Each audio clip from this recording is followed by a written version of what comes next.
Hello दोस्तों, ये हमने पहला वीडियो बनाया था जिसमें कि हम आपको रिवीजन के साथ मैंने जो 2024 का जीमेल का क्वेश्चन है, स्टैंडर्ड थोड़ा सा था क्वेश्चन, तो उसको हम लोगों ने डिस्कस किया और उसके बाद जो है उसके साथ रिलेटेड थ्योरी को हम लोगों ने रिवीजन करा दिया। ठीक है, अब क्या है कि उसमें मतलब जो क्वेश्चन नंबर था 31 से 40 तक का था। अब है कि 41 से लेकर के 50 तक का जो क्वेश्चन है, 10-10 क्वेश्चन, चूंकि 10-10 क्वेश्चन में ही करीब पौने 2 घंटा हो रहा है, तो अब 5 घंटा का वीडियो एक साथ पढ़ने का मतलब दिमाग गर्म हो जाएगा आपका। तो हम नहीं चाहते कि ऐसा कुछ हो, इसलिए आराम से मज़ेदार, फिजिक्स मज़ेदार है, मज़ा लेने का चीज़ है, आराम से इसको फिर हम लोग चाहते हैं कि इसको इससे रिलेटेड मतलब 1 साल का भी अब अगर अच्छे से पढ़ लेते हो तो मोटा मोटी बहुत सारा चीज़ रिवाइज हो जाएगा। टाइम कम है, 2 तारीख से शुरू हो रहा है, तो स्वाभाविक है कि आप इस पर थोड़ा सा टाइम दे करके देख लोगे, और इसलिए हम लोग भी टाइम दे करके इसको अर्जेंसी में बना रहे हैं। ठीक है, तो हम लोग आगे बात करते हैं। पहला क्वेश्चन 41 नंबर क्वेश्चन है कि एक ब्लॉक जो है सो रेस्ट में रखा हुआ है ग्राउंड पे, उसको एक फोर्स से हम लोग धकेल रहे हैं जो लीनियरली इंक्रीज कर रहा है। इसका मतलब ये हो गया, हम पहले तो इसको सोल्यूशन देखें। सोल्यूशन अगर देखते हैं इसका तो जरा सा देखो सोल्यूशन लिखते हैं।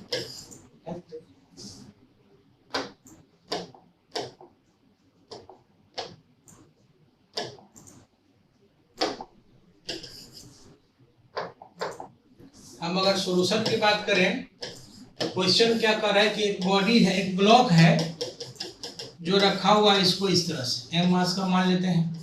ये एक फोर्स एफ से ये कर रहा है, और एफ जो है लीनियरली वेरी कर रहा है, तो मान लो एफ बराबर के टी ले लेते हैं। ठीक है ना, इंक्रीजेज लीनियरली विथ टाइम। ठीक है, तो अगर इस तरह के लिए हम लोग अगर बात करेंगे ठीक है, प्लस सी, अगर मान लो हम एक कांस्टेंट मान लेते हैं वेयर के एंड सी आर कांस्टेंट्स। अब अगर एक्सीलरेशन के लिए बात करें तो कहने की जरूरत नहीं कि F/m हो जाएगा, इसका नाम 1/m के टी प्लस। अच्छा, ये जो है सो के टी प्लस सी अगर हम लोग बात करें तो हम लिखते हैं वेयर टी बराबर 0, ए बराबर 0 है, रेस्ट में है। इसका मतलब हो जाएगा, स्वाभाविक है कि सी बराबर हो जाएगा 0। मतलब ये जो ए बराबर हो जाएगा, ये हो जाएगा F/m and this is KT/m। सी का वैल्यू 0 आ जाए। ठीक है, इसका मतलब ये हो गया कि t बराबर 0 पे लिखेंगे KT/m जो होगा जो y बराबर mx है। इसका नहीं, ओरिजिन से पास करता हुआ स्ट्रेट लाइन है, straight line passing through origin,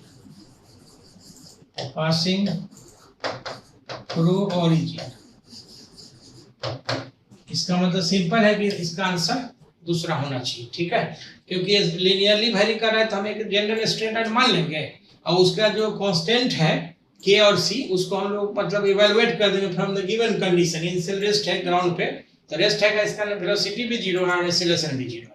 ठीक है, आप चाहो तो इसको यहाँ पे ए बराबर 0, भी बराबर 0 कर सकते हो। ठीक है, तो पहला तो ये मैंने सोल्यूशन आ गया। अब इससे रिलेटेड कॉन्सेप्ट क्या है, हम लिखते हैं रिलेटेड कॉन्सेप्ट।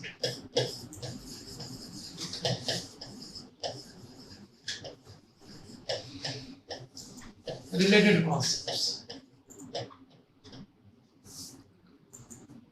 हम लिखेंगे न्यूटन सेकेंड लॉ से वी हैव F बराबर ma। इसका मतलब हो जाएगा A बराबर जो हो जाएगा सो F/m। अब क्या है कि F का जैसा भी नेचर होगा, अगर F कांस्टेंट है तो ये कांस्टेंट होगा, F वेरिएबल है तो A वेरिएबल होगा। तो F और A में एकदम डायरेक्ट रिलेशन है, जैसा भी फोर्स का नेचर होगा वैसा ही एक्सीलरेशन का नेचर हो जाएगा। ठीक है, तो हम अगर लिखते हैं इसमें कि फॉर वेरिएबल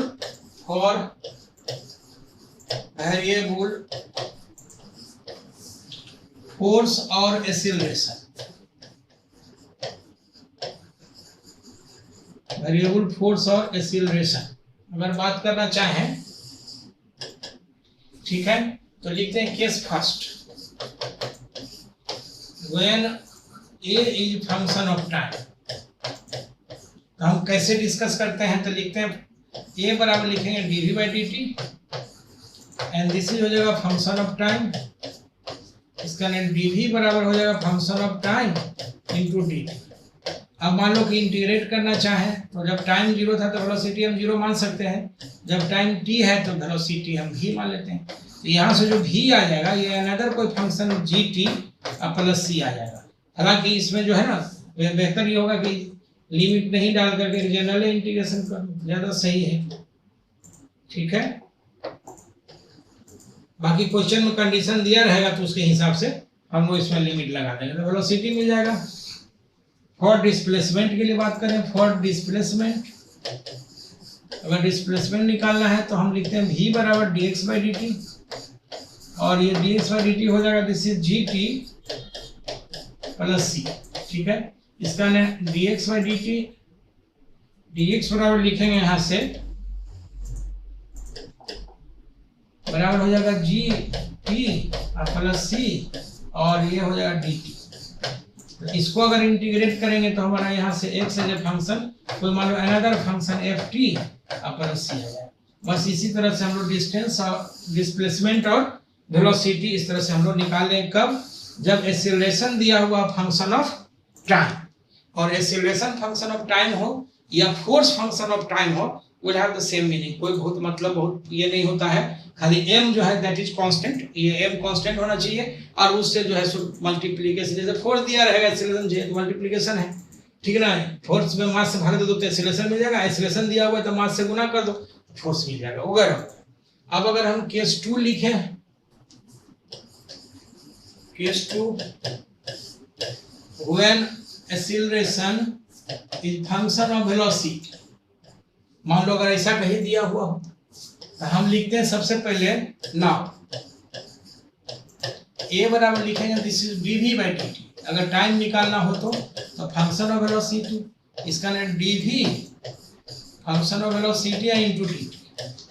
इंटीग्रेट कर देंगे यहाँ से, जो भी लिमिट दिया रहेगा तो यहाँ से टाइम निकल जाएगा, ठीक है। अगर फॉर डिस्प्लेसमेंट निकालना हो तो a बराबर आपको पता है this is dv by dt और ये हो जाएगा dv by dx। Function of function के लिए बात करेंगे और dx बाई dt आ जाएगा, तो ये हो जाएगा v dv by dx।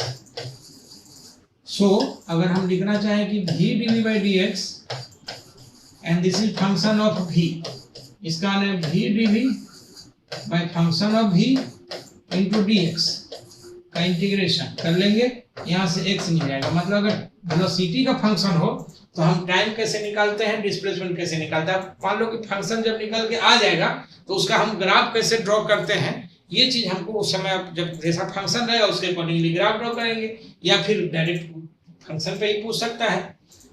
Case 3 when acceleration is function of x, अगर x के लिए फंक्शन होगा तो हम सबसे पहले लिखते हैं वी हैव, या देखो कि a बराबर हम अभी निकाले v dv बाई dx और ये हो गया फंक्शन ऑफ x, इसका ने v dv लिखते हैं तो ये function of x into dx आ जाएगा। इसको हम अगर इंटीग्रेट कर दें तो ये v स्क्वायर बाई 2, अब मान लो कि ये कोई अनदर फंक्शन आ गया fx प्लस c, इसका ने v बराबर हो जाएगा root over 2fx plus 2c, ठीक है। तो यहाँ से हम वेलोसिटी निकाल सकते हैं या x में जो भी रिलेशन कहेगा उस हिसाब से हम लोग निकाल सकते हैं। फॉर टाइम, अगर इस केस में टाइम लिखना चाहें तो टाइम लिखेंगे तो अगेन v बराबर हो जाएगा dv by dx by dt and this will have the value root under 2fx plus 2c, इसका ने dx by root under 2fx plus 2c लिखते हैं and this will be dt।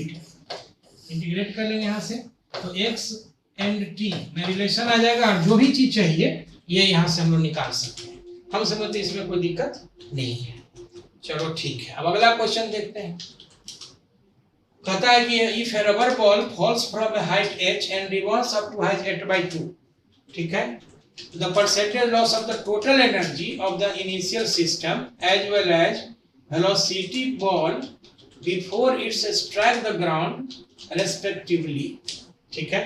तो लॉस इन एनर्जी कितना हुआ, velocity कह रहा है before it strikes the ground, ठीक है। तो हम अगर इसके लिए बात करते हैं तो सिंपल है। पहले एक चीज देखो बाहर क्या है, देखो मैकेनिक्स का सवाल अगर बनाते हो या ऐसे एक लाइन में ये समझ लो कि फिजिक्स का अगर सवाल बनाते हो तो सबसे पहले फिगर ड्रॉ करने की कोशिश करो। फिगर ड्रॉ करने से क्या होगा कि सिचुएशन क्लियर होगा, सिचुएशन समझ में आएगा। जब सिचुएशन समझ में आएगा तो सवाल बनने का 99.99% चांस होगा। जब ऐसे सिर्फ क्वेश्चन पढ़ते रहोगे, फिगर ड्रॉ नहीं करोगे तो फिर मजा नहीं आएगा। जैसे कह रहा है क्या, रबर बॉल है जो हाइट h से गिरा, चलो कोई बात नहीं, ये कोई सरफेस है, यहां से बॉल h हाइट से गिर गया, ठीक है। ये रिबाउंड करके यहाँ से वेलोसिटी होगा, ये रिबाउंड करके h/2 तक आया, ये h/2 तक आया, ठीक है। ये ऐसे स्ट्राइक किया, इसी से रिबाउंड कर, क्लियर है। अब कहता है कि बताइए the percentage loss of the total energy of the initial system as well as the velocity of the ball before it strikes the ground, clear है।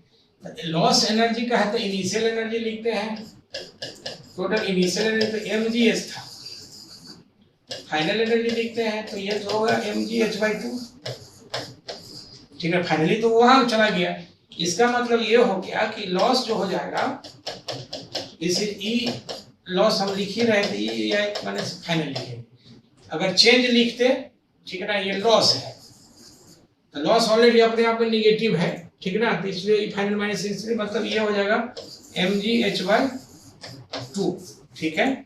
अब हम लिखते हैं कि परसेंटेज चेंज ये हो जाएगा mgh/2 गुने mgh इनिशियल का गुने 100, तो ये हो जाएगा 50%, माने 50% का लॉस हो गया, ठीक है। अब वेलोसिटी के लिए लिखते हैं तो हम लिखते हैं एनर्जी कंजर्वेशन से, फ्रॉम एनर्जी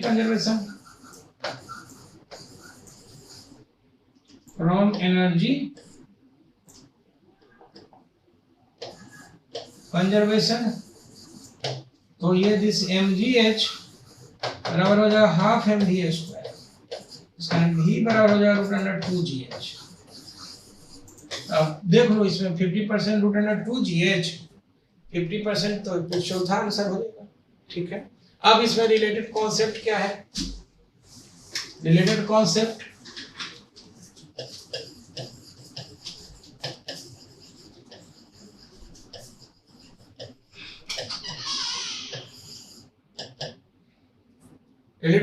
यह है कि एनर्जी जो होगा the total mechanical energy, the total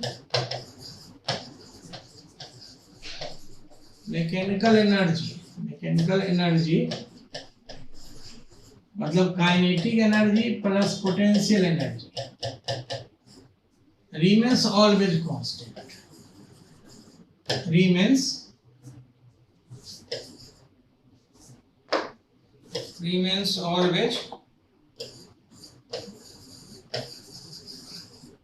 always constant, that is E बराबर कांस्टेंट, इसका नेट के ई प्लस पी जो हो जाएगा ये हो जाएगा कांस्टेंट, इसका मतलब हो जाएगा K E plus P E initial बराबर हो जाएगा K E plus P E final, clear. लेकिन क्या कि ये जो है it is a special case of work energy theorem,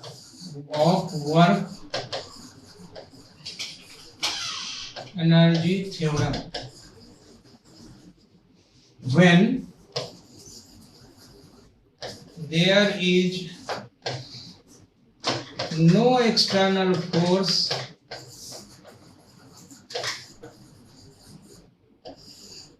and dissipative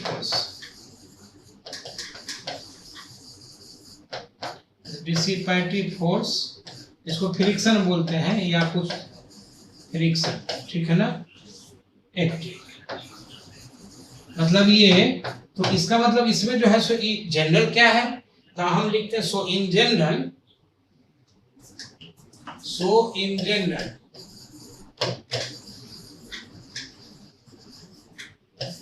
from work energy theorem, from work energy theorem,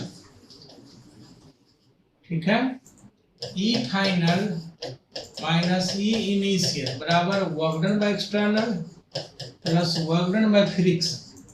friction मतलब डिसिपेटिव फोर्स हो गया, जो भी लॉस होने वाला फोर्स होगा उसमें हम लोग इसको फ्रिक्शन बोलते हैं, ठीक है। मतलब के दिस इंप्लाइज कि के E plus PE final minus K E plus PE initial, ये हो जाएगा work done external work done friction, ठीक है। नाउ इसी में आप देखो, अगर इस पे देखो, now if work done friction 0 मतलब that is no frictional forces,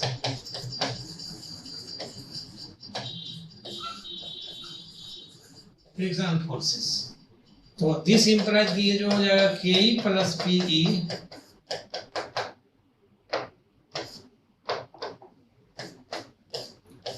final minus K E plus PE initial, ये work done external. Also when external forces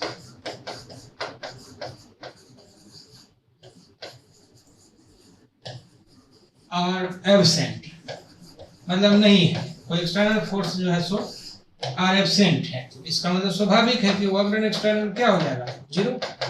इसका मतलब ये हो गया, दिस इंप्लाइज कि के ई प्लस पीई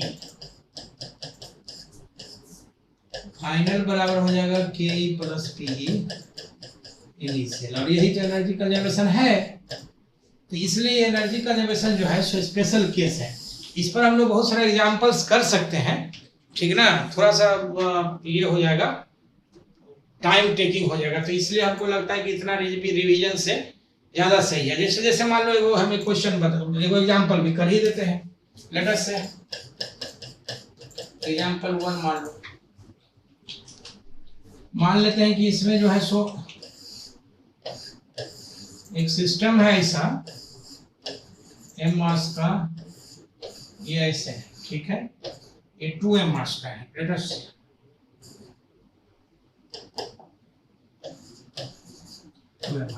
इस तरह से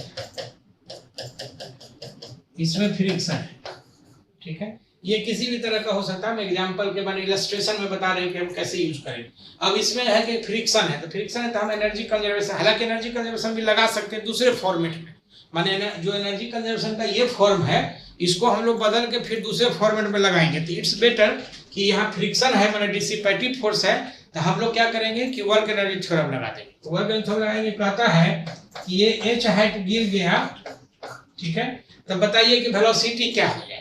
तो सिंपल सा क्वेश्चन है कि मान लो ये h हाइट गिरने के बाद इसका वेलोसिटी v है, ठीक है। तो एनर्जी का जो है सो लॉस गेन फॉर्म भी एक है, तो हम लिखते हैं इसमें कि इसको solution method first, loss gain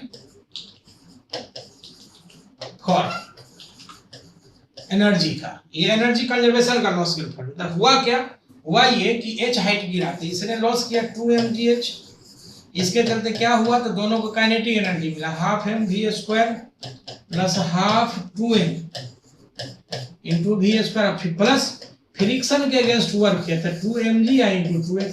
देखो फ्रिक्शन के अगेंस्ट जो वर्क होता है ये निगेटिव होता है, लेकिन यहाँ पे हम पॉजिटिव ले रहे हैं, क्यों, क्योंकि लॉस गेन फॉर्म कर रहे हैं। इसी को अगर वर्क एनर्जी थ्योरम से हम लोग बनाना चाहें तो method 2 from work energy theorem, from work energy theorem,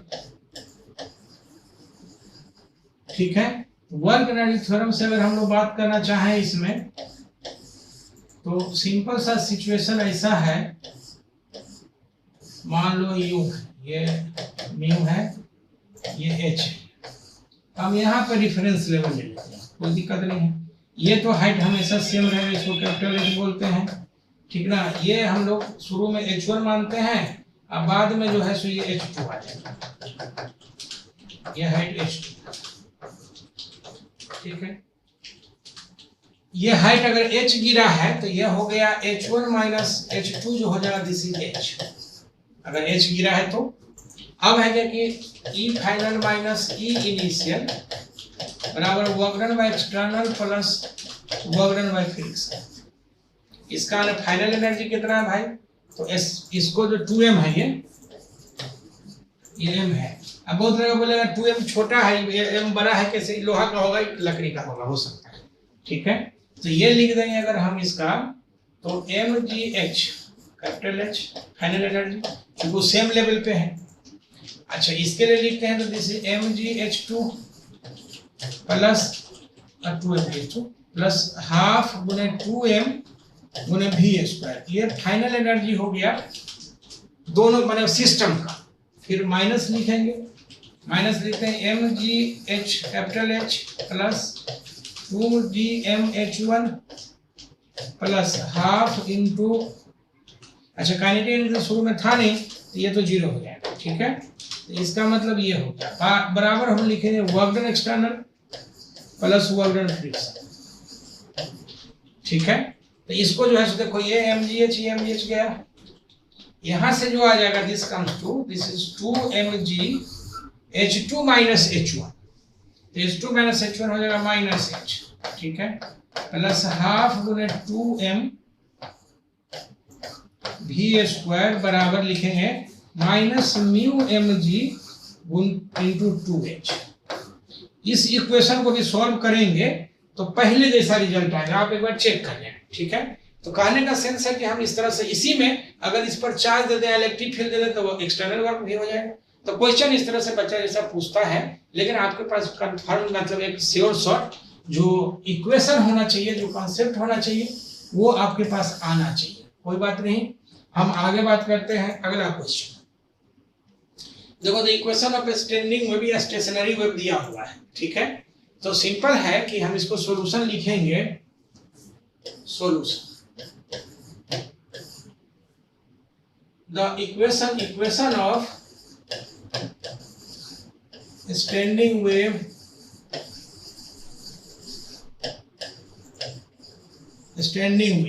तो ये y बराबर जो हो जाएगा a sin omega t cos kx, ठीक है। अब यहां से हम अगर कंपेयर करेंगे नाउ ऑन कंपैरिजन अगर लिखते हैं तो 2 पाई n बाय लैम्डा ये हो जाएगा 2 पाई n बाय लैम्डा ये ओमेगा, और 2 पाई बाय लैम्डा ये हो गया q। अब जो है सो किसका किसका क्या पूछ रहा है इसको देख लो। अगर भाग देने का हो तो भाग दे दो, जैसे कहता है कि द डायमेंशन ऑफ nt, तो nt जो डायमेंशन हो जाएगा nt इसका डायमेंशन, तो 2 पाई का तो कुछ होगा नहीं तो स्वाभाविक लेंथ हो जाएगा। उसके बाद जो है सो मान ये लेंथ डायमेंशन लेस क्वांटिटी ये होना चाहिए, कहने का मतलब ये है कि ये वैल्यू होना चाहिए, clear. Dimension of n is n जो हो जाएगा डायमेंशन, ये डायमेंशन लेस होना चाहिए तो कितना हो जाएगा lt माइनस 1, ये नहीं होना चाहिए, n का है ना, n और t नीचे आना चाहिए, ये ठीक है। Dimension of n by lambda is t, n by lambda the dimension of x is n, not correct, ठीक है। नॉट करेक्ट का मतलब होता है dimension of n by lambda जो हो जाएगा ये t होना चाहिए, तो n बाय लैम्डा t, तो ये तो यही करेक्ट नहीं है, मतलब नॉट है, इसका ध्यान रखेंगे, ठीक है। इसलिए कि जब भी साइन में जो ये आएगा तो ये डॉट वैल्यू आना चाहिए, माने डिग्री है रेडियन है तो ये डायमेंशन लेस क्वांटिटी आना चाहिए, और ये भी डायमेंशन लेस क्वांटिटी आना चाहिए, ठीक है, तभी ये आ गया। अब रही बात कि इसमें रिलेटेड कॉन्सेप्ट क्या है, तो रिलेटेड कॉन्सेप्ट अगर हम इसके लिए बात करें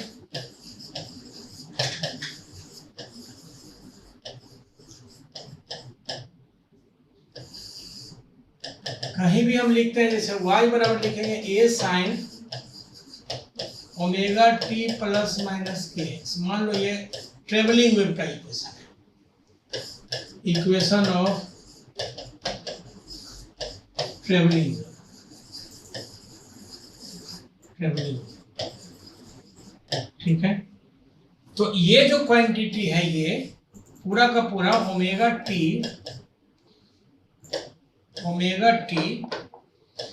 प्लस माइनस के एक्स, इसको डायमेंशन लेस होना चाहिए, डायमेंशन लेस होना चाहिए। तो साइन के साथ रहे या कॉस के साथ रहे, किसी के साथ जब ये रहेगा, क्योंकि ये है एंगल बेसिकली, तो या तो डिग्री में मेजर होगा, या तो इन मेजर्ड इन डिग्री,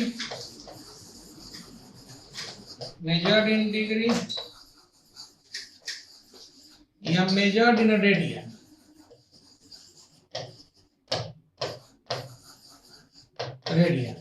लेकिन किसी भी मेजर होगा तो ये हो जाएगा डायमेंशनलेस,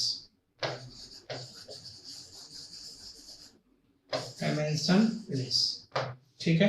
इसलिए कॉन्सेप्ट का ये है। इसे तो स्टैंडिंग वेव आया है, तो स्टैंडिंग वेव को भी थोड़ा सा हम लोग बात कर सकते हैं, बट उसकी जरूरत अभी नहीं है, हम डायमेंशन की बात कर रहे हैं इसमें, ठीक है।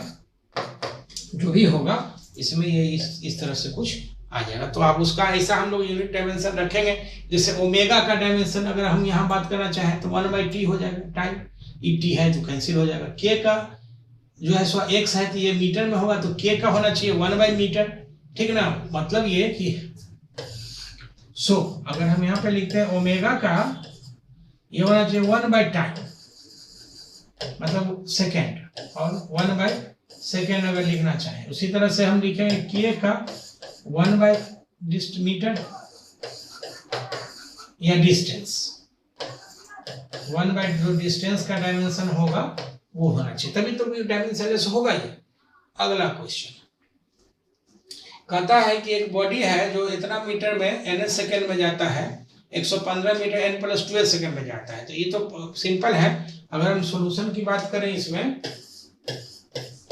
Solution, the distance covered in n second is given by, तो हम लिखते हैं SNTH u plus 2n minus 1 a/2, ठीक है, फॉर गिवन क्वेश्चन। अगर क्वेश्चन जो दिया हुआ अगर उसके लिए हम लोग बात करेंगे तो कितना है 102.5 metre, 102.5 metre, this is u plus 2n minus 1 a/2, this is equation 1। 115 metre कह रहा है, 115 मीटर कितना u प्लस 2, और ये हो जाएगा n के जगह पे, अगर हम लोग बात करेंगे तो ये आ जाएगा 2, और n के जगह n+2 माइनस 1 a/2। इसका मतलब हो जाएगा दिस u प्लस 2n 2 दूना 4 प्लस 3 ये a/2। अब ये दो इक्वेशन है, दो अननोन है, सिंपल है। अब इसको सॉल्व करेंगे तो रिजल्ट आ जाएगा, ठीक है। अब इसमें क्या है कि हम लोग इसमें बात करते हैं अगर कॉन्सेप्ट का, तब कॉन्सेप्ट की बात करते हैं तो related concept,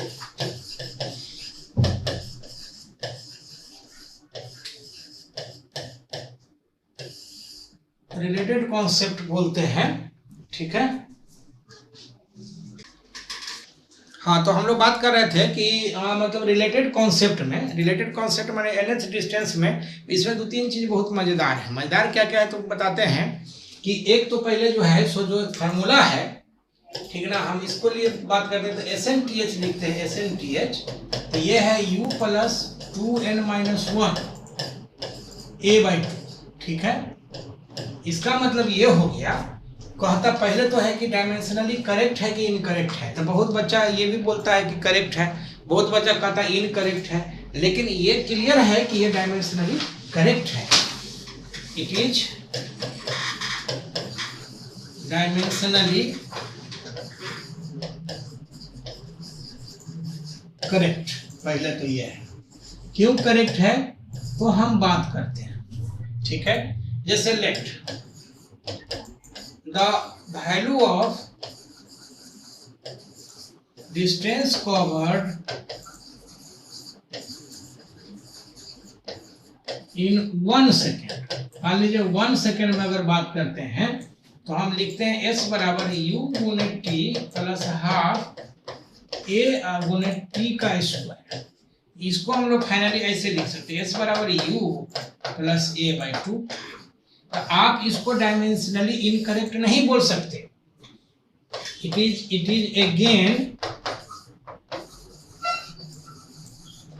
again the dimensionally correct.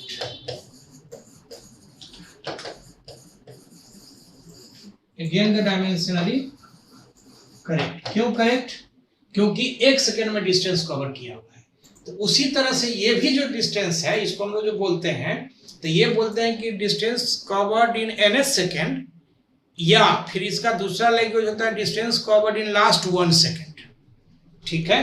तो हम इसको लिखते हैं सो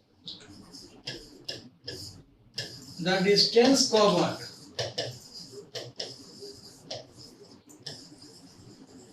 covered in nth second or the distance covered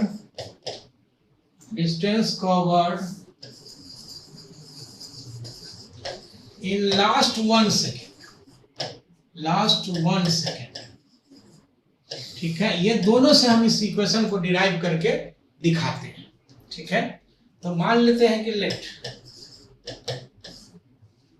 ये एक बार चलना शुरू किया यहाँ से, तो मान लो कि u वेलोसिटी से स्केलर फॉर्म में 1 डायमेंशन का रहने दो, एक्सीलरेशन u है माने वेलोसिटी, और यहाँ से चला, ये मान लो कि यहाँ से लेकर के n सेकेंड यहाँ तक लगा, p से q कहते हैं, और यहाँ से n-1 सेकेंड तक, यहाँ से माने ये O पॉइंट कह दें, O से P तक जाने में मान लो कि n-1 माने O से लेकर Q तक जाने में स्वाभाविक है कि लगा n सेकेंड, O से P तक आने में 1 सेकेंड घट जाएगा। ये लास्ट का 1 सेकेंड है, लास्ट 1 सेकेंड, ठीक है। तो स्वाभाविक है कि 1 सेकेंड P से Q तक, इसका P से Q तक आने में 1 सेकेंड लगा। तो हम लिखते हैं यहाँ से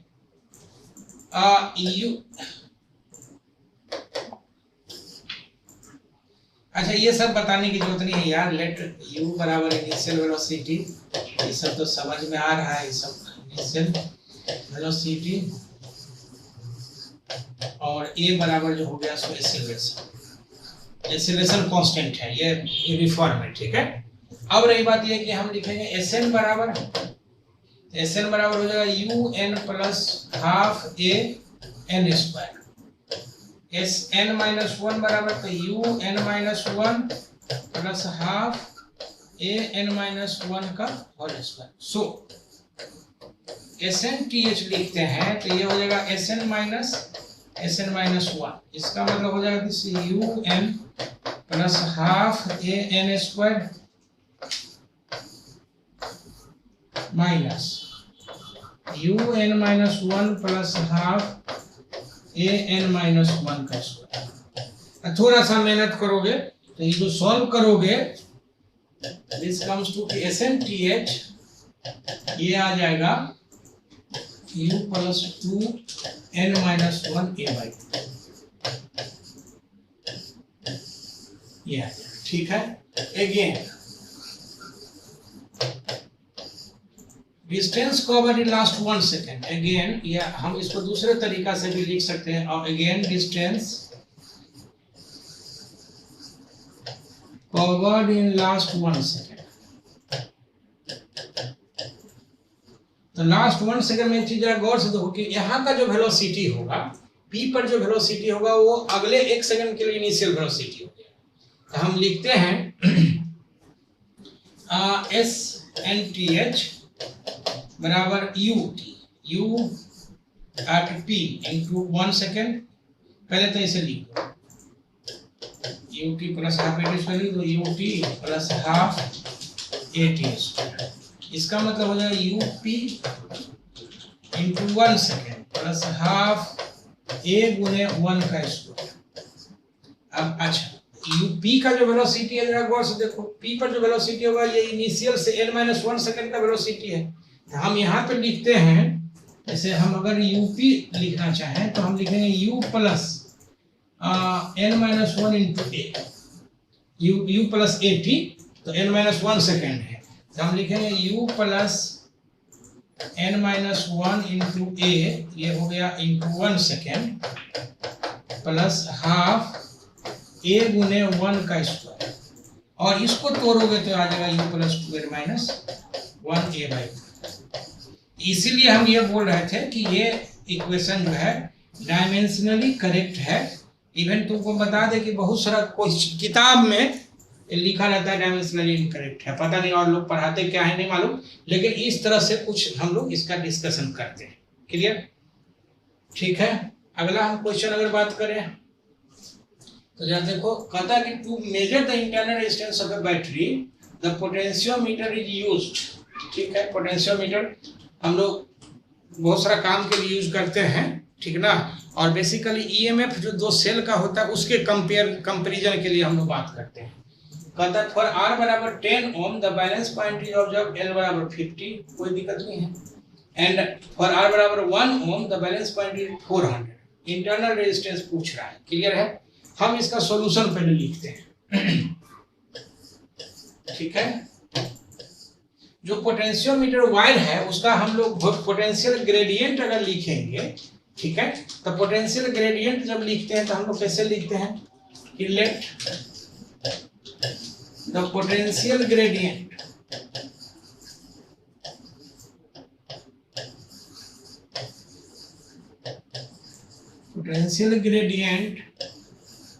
of the potentiometric wire,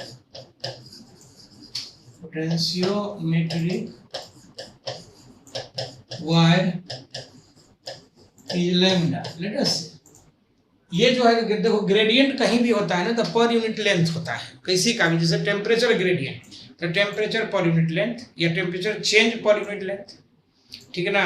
pressure gradient तो pressure change per unit length dp/dx वगैरह होगा। तो उसी तरह से पोटेंशियल ग्रेडियंट अगर लिखेंगे तो लिखते हैं नाउ फॉर फर्स्ट केस लिखेंगे तो लैम्डा पूरे लेंथ कितना है, मान लो L2 बोल देते हैं, या छोड़ो इसको, हम लोग जो दिया हुआ है उसी हिसाब से बात कर लेंगे। लैम्डा गुने 500 बराबर 10I, करंट की बात करेंगे, ठीक है। तो एक इक्वेशन था, this is again equal to E minus I into internal resistance R, equation first, ठीक है। दिस इंप्लाइज कि हम लोग अगर यहां से लिखना चाहें तो लिखते हैं लैम्डा गुने 500 बराबर E minus 50 lambda into R। ये कैसे? तो भाई पहला इक्वेशन से लिखते हैं लैम्डा इंटू 500 बराबर 10I, तो I बराबर यहाँ से लिख देंगे, एक जीरो तो गया तो 50 लैम्डा, ये एक लिख देंगे। तो ये पहला में I का वैल्यू लिख देते हैं। अगेन अगर हम लोग बात करना चाहें तो लैम्डा इंटू 400 बराबर हो जाएगा 10, कितना है 1, ये हो जाएगा 1 इंटू I डैश, तो करंट बदल जाएगा, and this is E into E minus I dash into R, ये हो जाएगा दूसरा इक्वेशन। इसका मतलब ये हो जाएगा कि हो जाएगा लैम्डा इंटू 400 बराबर यहाँ से लिखेंगे तो E minus 400 lambda into R small r, ठीक है। तो मान लो इसको हम कैपिटल A इक्वेशन और इसको कैपिटल B इक्वेशन, हम फ्रॉम A एंड B जो है दोनों को डिवाइड करके यार हम लोग सॉल्व कर लेंगे। तो from 1 and B, from the equations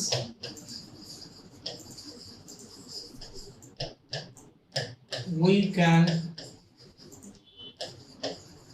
have the value of R, have the value of R, international media. अब है कि हम लोग लिखते हैं कॉन्सेप्ट, तो रिलेटेड कॉन्सेप्ट क्या है? रिलेटेड कॉन्सेप्ट पोटेंशियोमीटर,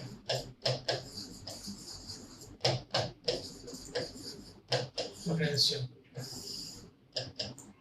ठीक है, used for measuring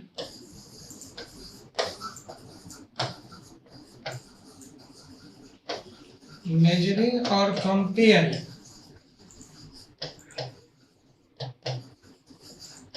comparing the EMF of the cell, EMF of the cells, EMF of the cells, based on the principle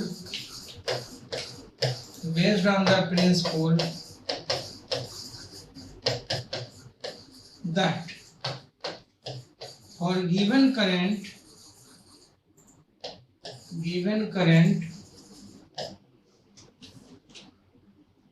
जो भी होगा वोल्टेज प्रोपोर्शनेट हो जाएगा रेजिस्टेंस, ये प्रोपोर्शनल हो जाएगा लेंथ के, क्योंकि V बराबर हम लिखते हैं IR, ये I कांस्टेंट हो गया, और R बराबर होता है this is rho L by A. अगर एरिया सेम है इसका नाम V प्रोपोर्शनेट हो जाएगा L। यही कॉन्सेप्ट पे आधारित हम लोग बात करते हैं। दिस कम्स टू कि V1 बाई V2 बराबर हो जाएगा L1 by L2।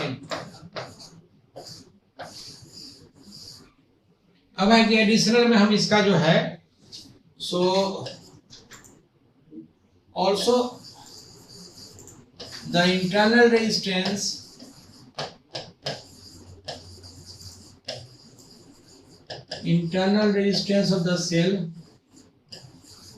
of the cell can be measured or compared। Circuit diagram, अगर मान लो इसको हम सर्किट डायग्राम की बात करें, सर्किट डायग्राम ऑब्वियस है कि पोटेंशियोमीटर की बात करें तो हम उसी की बात करेंगे, ठीक है। तो पोटेंशियोमीटर में सर्किट डायग्राम क्या हुआ सो देखो, मान लो कि एक इस तरह का ये पोटेंशियोमेट्रिक वायर है, ये A है और ये B है। नॉर्मली 10 मीटर का होता है ये, 600 मीटर 500 मीटर कुछ भी हो सकता है, 10 राउंड रहता है ये। और यहाँ से हम लोग बात करेंगे S, मान लो ये स्टैंडर्ड सेल है, ये इस तरह से इंटरनल रेजिस्टेंस E है, माने EMF E है और इंटरनल रेजिस्टेंस R। यहाँ से जो हम लोग बात करते हैं तो इसमें जो है सो एक ये सेल लगाते हैं, जिस सेल का कंपेयर करना है इसको मान लो कि हम E1 R1 इस तरह से लिखते हैं, इसमें गैल्वेनोमीटर लगा देते हैं और ये एक जॉकी होता है, जॉकी, ठीक है, जिसको कि इस वायर पे हम लोग स्लाइड कराते हैं। क्लियर? तो इस वायर पे स्लाइड कराते हैं तो उसके हिसाब से इसमें गैल्वेनोमीटर में जो डिफ्लेक्शन है वो चेंज करता है। कैसे चेंज करता है इसको देख लो। जैसे अगर वैल्यू के पॉइंट ऑफ व्यू से बात करें तो मान लो कि ये 4 वोल्ट है और यहाँ 3 वोल्ट लगा दे, ये 3 वोल्ट के हिसाब से करंट भेजेगा, ये 4 वोल्ट के हिसाब से भेजेगा। तो करंट जो है स्विच पे ऑब्वियस है कि इसके हिसाब से जो 4 वोल्ट के हिसाब से आएगा तो करंट डिस्ट्रीब्यूट होगा, इधर भी जाएगा इधर भी आएगा, ठीक है। तो उस हिसाब से क्या होगा, ठीक है ना, कि इसमें करंट गैल्वेनोमीटर में इस सेक्शन में 0 हो जाएगा। मतलब ये हो गया कि इसके अक्रॉस जो पोटेंशियल ड्रॉप हो गया एजे पॉइंट के बीच में, ये जो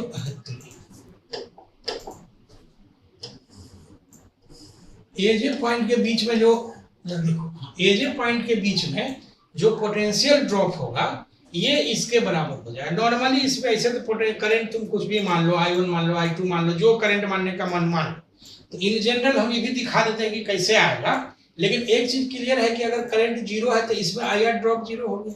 तो इसका EMF जो इस सेल का होगा ये इसके बीच का जो पीडी हो जाएगा लैम्डा, मान लो पोटेंशियल पर ड्रॉप के हिसाब से, जैसे मान लो अभी बैलेंसिंग लेंथ L1 है, ये E1 लगा हुआ है, तो हम लिखते हैं if galvanometer has no deflection,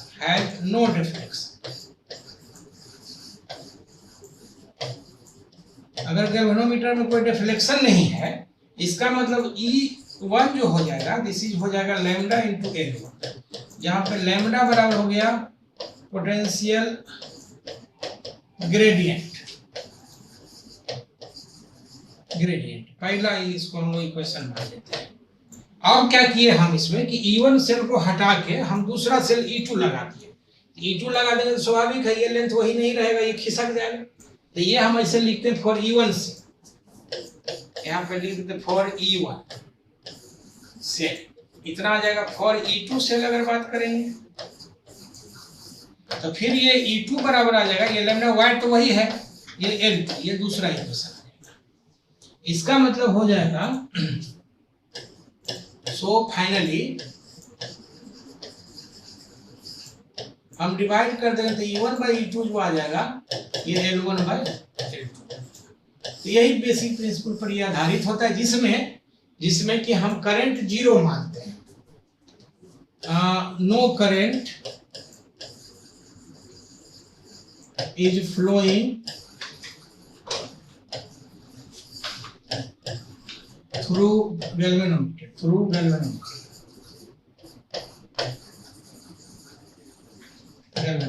ठीक है। इसी को देखो, एक चीज ये जो है सो वोल्टमीटर, आमीटर, गैल्वेनोमीटर, जितना भी चीज है इस सारा का सारा सर्किट का पार्ट है। तो अगर सर्किट का आइडिया तुमको है बच्चे अच्छे से, तो ये सब बहुत हेडेक नहीं, फार्मूला रटने की जरूरत नहीं है, फार्मूला रटोगे फंस जाओगे। जैसे इसी केस में अगर मान लो कि जीरो करंट नहीं करते, जैसे कई बार होता है कि करंट जीरो नहीं करता है, तब क्या हो जाएगा, तब जो हम लिखते हैं व्हेन, हम इसे यहाँ पे लिखते हैं when deflection in the galvanometer is observed, deflection in the galvanometer is observed। मान लो कि गैल्वेनोमीटर में डिफ्लेक्शन है, तो इसका मतलब हम एक बार फिर दिखा दे रहे हैं। अब क्या होगा कि इसके एक्रॉस जो पीडी होगा, ये अब पीडी इसके एक्रॉस हो जाती है, इसके एक्रॉस क्या हो जाएगा E1 प्लस IR1। माने अगर पहला केस में I1 करंट है तो हम यहाँ पे लिख सकते हैं, इसमें लिखते हैं लैम्डा इंटू L1 बराबर हो जाएगा E plus I1, E1 I1, I1 R1, sorry ये I1, ये पहला इक्वेशन। और अनदर से, और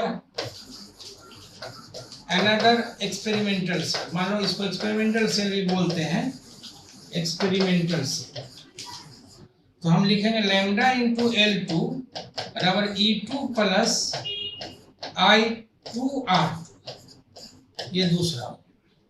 अब है इसमें डिवाइड करोगे तो L1 बाई L2 बराबर हो जाएगा E1 plus I1R1 by E2 plus I2R। हम इस तरह से फिर इसको हम लोग जो भी क्वेश्चन में गिवन रहेगा उसके हिसाब से हम लोग सॉल्व कर लेंगे। अब अगर मान लो दोनों केस में करंट जीरो कर दे तो काम खत्म हो जाएगा। इसी को हम सर्किट कंसीडरेशन अगर करें, पोटेंशियोमीटर जो circuit element, potentiometer as a circuit element, circuit element में क्या हम बात करेंगे, देखो पोटेंशियोमीटर हम एक बार फिर यहाँ पे सामने बना देते हैं ऐसे,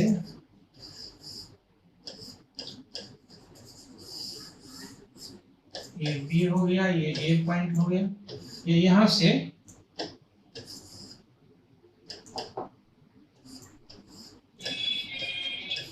ये जो होगा सो यहाँ पे एक सेल लगा देंगे, ये गैल्वेनोमीटर है, ये जो कि हम यहाँ से इसको सेलेक्ट करेंगे। इसका मतलब ये स्मॉल आर ये E1, ठीक है, ये E है, ये स्मॉल आर है, E1 ये R। इसी को अगर हम इक्विवेलेंट सर्किट लिखना चाहें तो क्या होगा कि एक तो हो गया ये रेजिस्टेंस, एक यहां से एक रेजिस्टेंस होगा,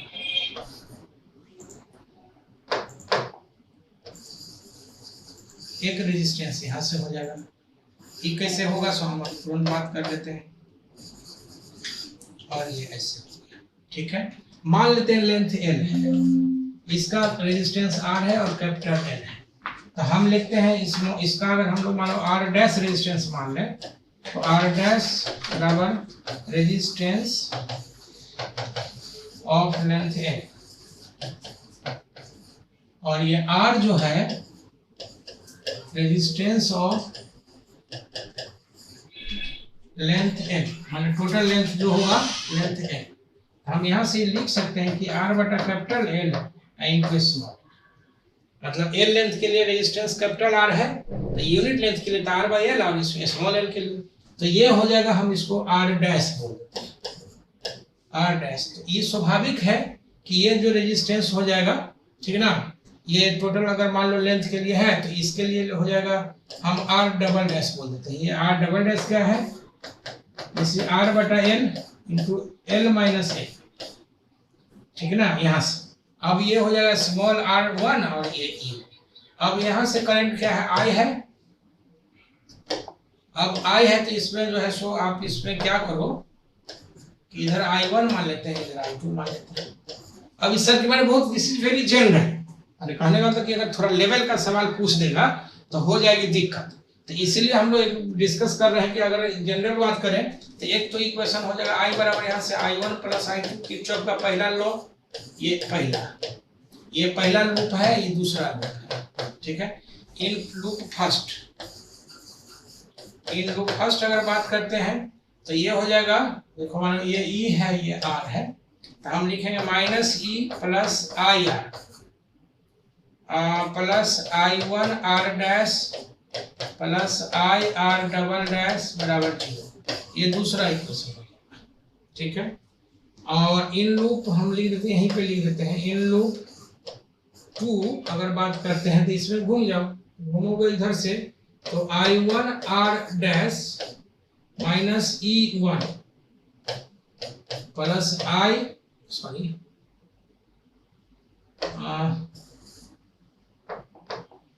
माइनस I2 R1 बराबर 0, ये हो गया तीसरा इक्वेशन। अब इसी में अगर गैल्वेनोमीटर का 0 मान लो रीडिंग है तो I2 0 पर, तो इधर से कोई करंट नहीं आ रहा है वगैरह वगैरह, मतलब ये पूरा डिस्कशन, ठीक है ना। अभी मतलब ठीक है, हम आई थिंक कि समझ में आया होगा कि हम क्या कर रहे हैं। अगला सवाल, पहले तो हम इस सवाल को सॉल्व करेंगे। एक तो देख लो कि क्वेश्चन थोड़ा सा दिखाई दे रहा है कि नहीं, तो भाई इसको हम थोड़ा नीचे लाते हैं और इसको थोड़ा हम बढ़ा देते हैं। आई थिंक कि अब सवाल दिख रहा होगा। हम अगर इसका सॉल्यूशन की बात करेंगे तो सबसे पहले सॉल्यूशन देखो, कहता है इनफिनिटली पॉजिटिव चार्ज एक स्ट्रेट वायर है, एक पॉजिटिव चार्ज है, इनफिनिटली का मतलब यू है, इस पर जो है सो पॉजिटिव चार्ज ऑलरेडी है, ठीक है। लैम्डा दिया हुआ है charge per unit length, graph the directory पे the variation of kinetic energy of the electron as a function of radius of circular path। देखो क्वेश्चन तो सिंपल है, इस तरह का बहुत बार हम लोग पढ़ाए लिखाए हुए हैं। अब यह है कि पहले हमको इलेक्ट्रिक फील्ड निकालना पड़ेगा, क्यों, क्योंकि अगर इलेक्ट्रॉन निकल रहा है, सर्कुलेटिंग एक कहता है कि इलेक्ट्रॉन रिवॉल्व कर रहा है, तो ये इलेक्ट्रॉन रिवॉल्व करेगा तो इसको एक फोर्स ऑफ अट्रैक्शन जो हो जाएगा, ये जो है सो उसको सेंटीमीटर प्रोवाइड कराएगा पहला।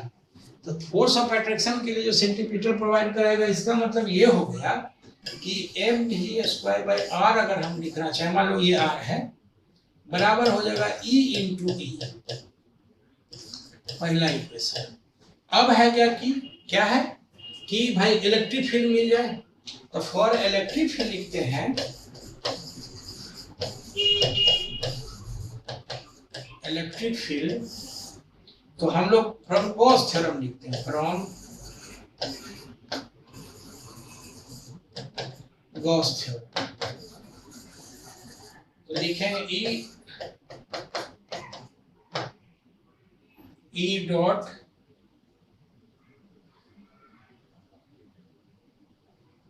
गॉस थ्योरम से लिखेंगे ई डॉट डी ए प्लस, ठीक है, ये आ जाएगा तुम्हारा सो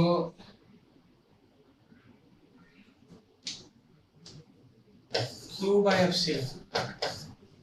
इसका मतलब हो जाएगा E into 2 pi R L. एक सिलिंड्रिकल बना लेंगे, मतलब ये सिलिंड्रिकल इस तरह से बनाएंगे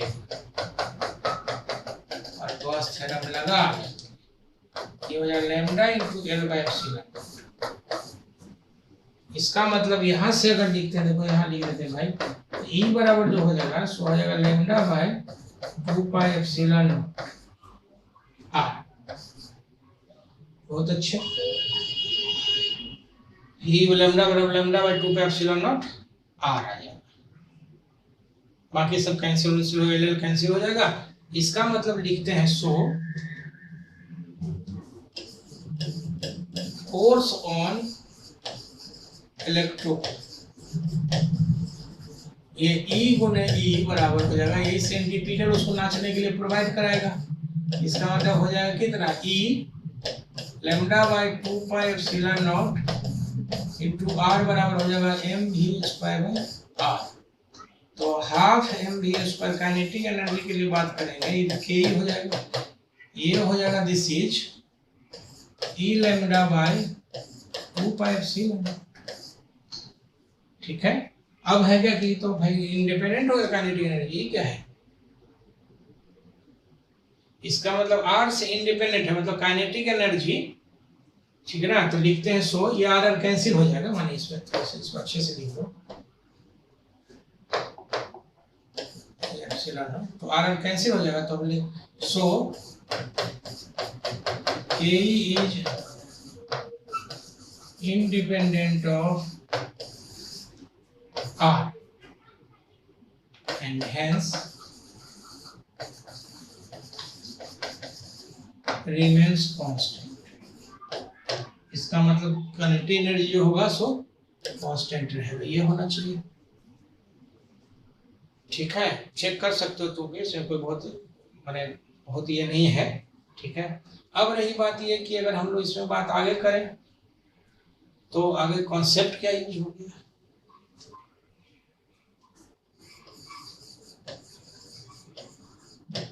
कॉन्सेप्ट रिलेटेड या रिलेटेड कॉन्सेप्ट। ठीक है, इसमें जो है सो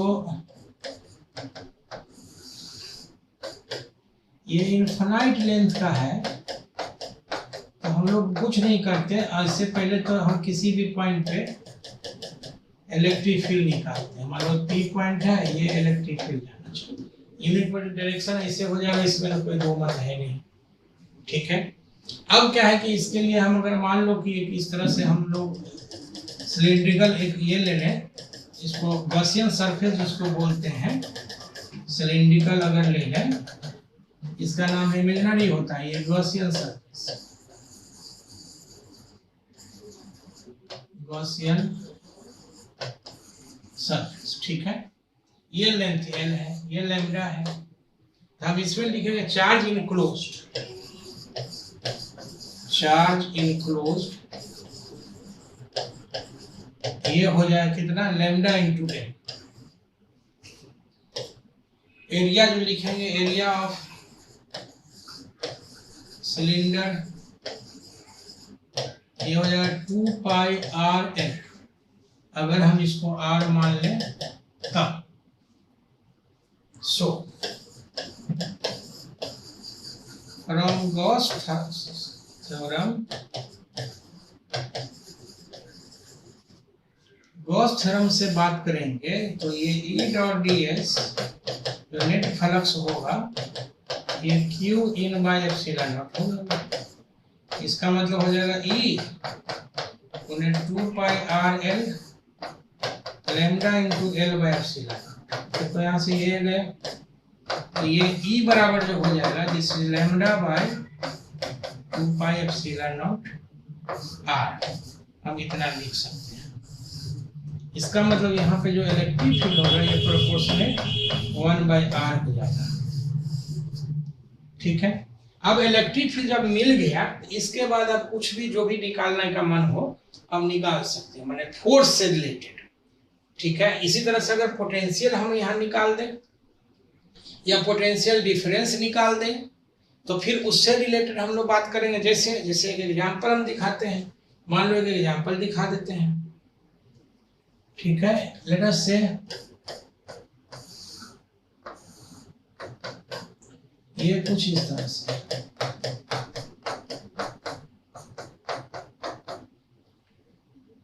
एक मान लो कि यहाँ से चार्ज पार्टिकल Q, ठीक है ना, ये जो है सो यहाँ P पॉइंट से जो कि डिस्टेंस है एटा L या एटा R,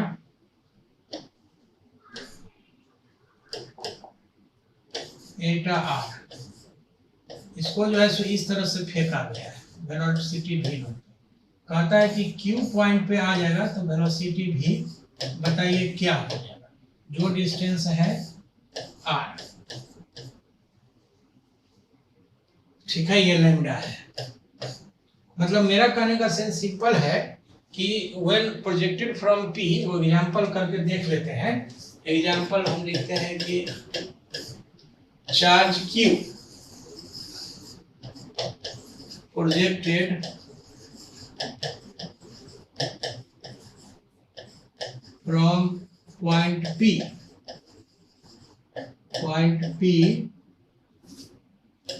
with velocity v not.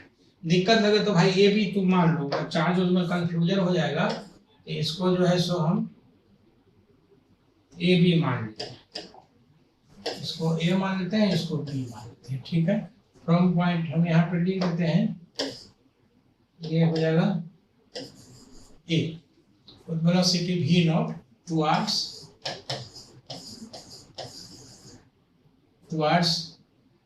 y, infinite wire है, सब गिवन है। फाइंड वेलोसिटी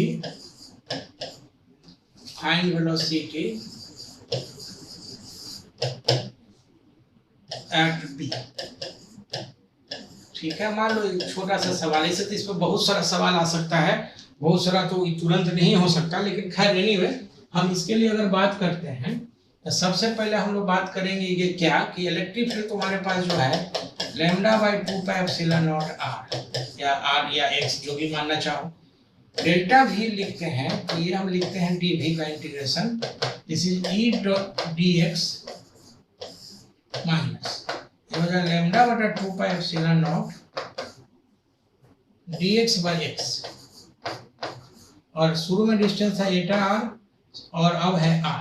इसका मतलब ये हो जाएगा कि इस lambda by 2 pi epsilon not, चाहो तो माइनस यूज कर सकते हो, ये ln ये एटा आ जाएगा, ये इक्वेशन आ जाएगा। अच्छा, यहाँ से हम लोग dv लिखते हैं, dv तो ये हो जाएगा va माइनस va से b तक, इसका नाम vb माइनस v, और ये आ जाएगा minus lambda by 2 pi epsilon not, इस तरह से लिख सकते हैं।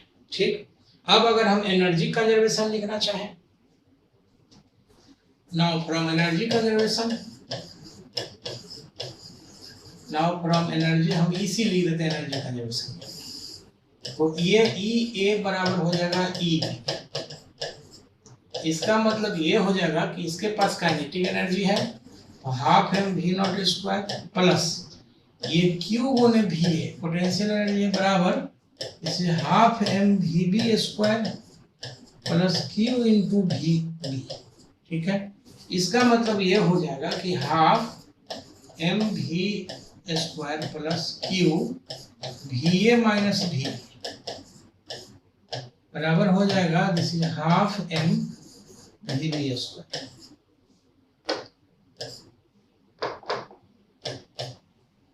ठीक है, अब जरा एक चीज गौर से देखो, इसके लिए हम लोग लिखते हैं वी ए और V B minus V A जो है ये है माइनस लैम्डा, तो V B minus V A minus B lambda minus है,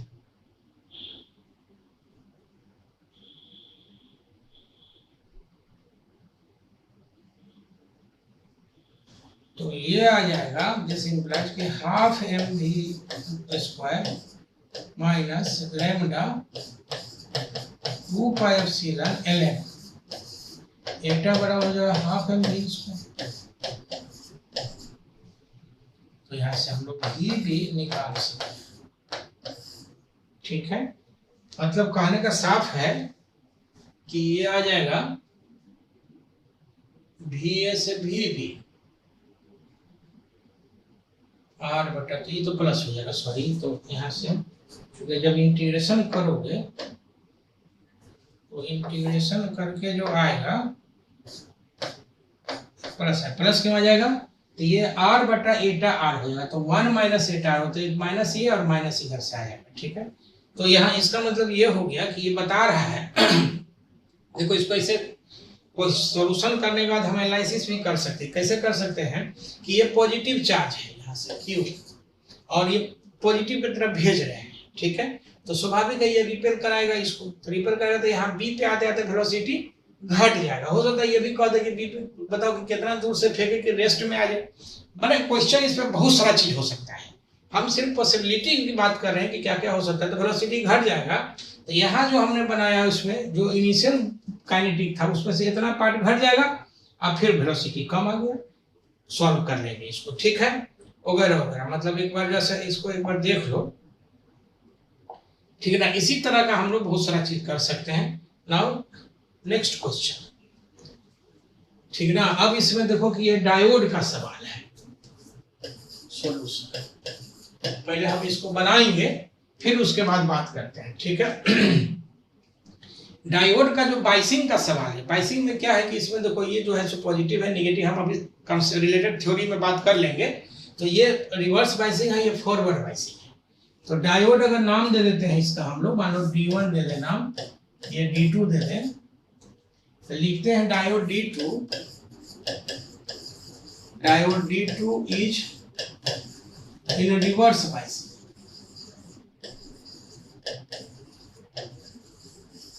So no current will be no current will flow and becomes ineffective.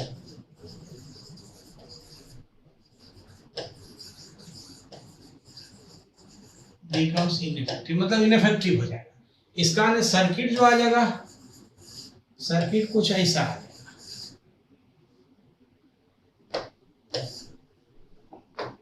ये सर्किट ये ऐसे आ जाएगा, ये यूं, ठीक है, -6 ये हो जाएगा 15 ओम और ये जो है 10 ओम, ये हो जाएगा मान लो -8, ये -6 वोल्ट, ठीक है। तो अब सिर्फ यही रहेगा, तो हम आर इफेक्टिव जो लिखते हैं आर बराबर, तो 15 पहले में हो गया 15 गुणे 10 बटा 25, तो ये आ जाए कितना 50-25, 5 से 50-25 और 5 गुना 10, 5 दिया 15, 6 ओम आ गया, ठीक है। तो 6 ओम, तो 6 ओम हो। अब जो होगा सो होगा, उसमें हम बहुत कुछ नहीं कर सकते, कैलकुलेशन चेक करेंगे, ठीक है। अब रही बात कि इसका रिलेटेड कॉन्सेप्ट क्या है भाई, तो हम लिखते हैं रिलेटेड कॉन्सेप्ट।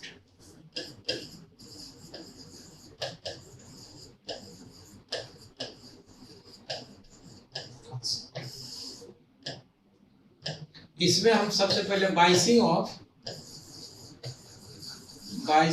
डायोड लिखते हैं। डायोड पहला लिखते हैं forward biasing,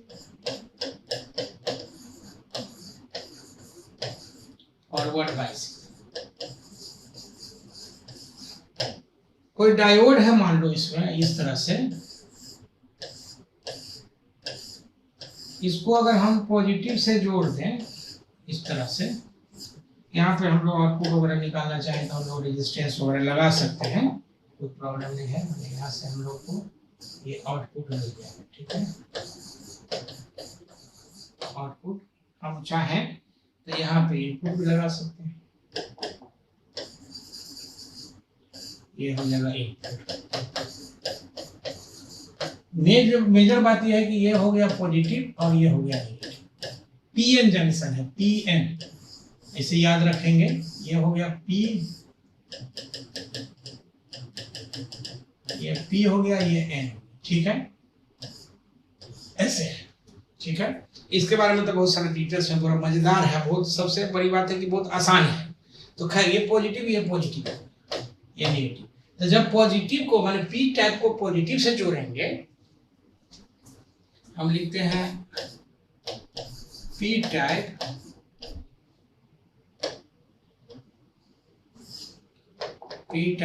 connected with positive, connected with positive. और एन टाइप जो हो जाएगा connected with negative, connected with negative, ठीक है। तो forward, then forward biasing,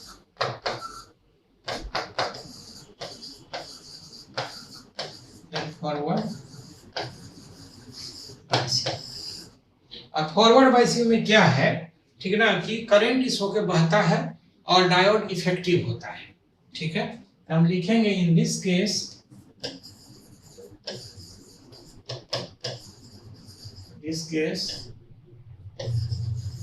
the current flows through the diode and the diode remains effective, and the diode remains effective। लेकिन ये जो फॉरवर्ड बाइसिंग का लफड़ा है या रिवर्स बाइसिंग का है, तो ये जो पी पॉइंट है, ये मान लो क्यू पॉइंट है, तो हम लिखते हैं for forward biasing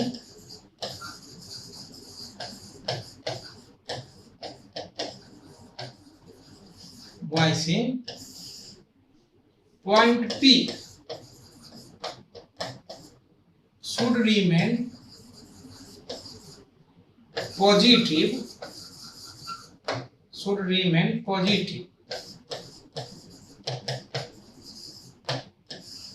with respect to point Q,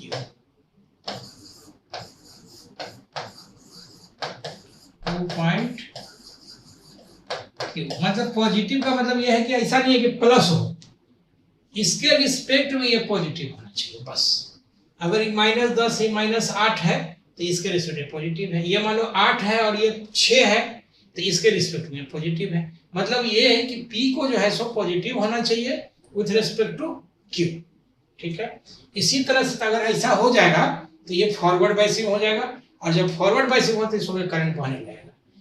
reverse biasing क्या है सो देखो, दूसरा में हम लिखते हैं रिवर्स बाइसिंग।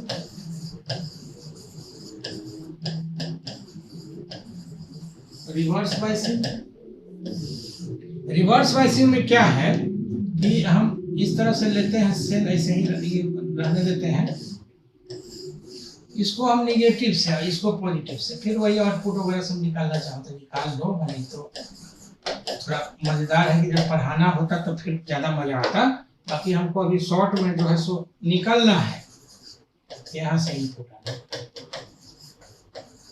ठीक है। अब क्या है कि ये देखो, ये पॉजिटिव है और ये नेगेटिव है, ये माइनस हो गया सेल का, ये प्लस, तो उल्टा जोड़ा हुआ है।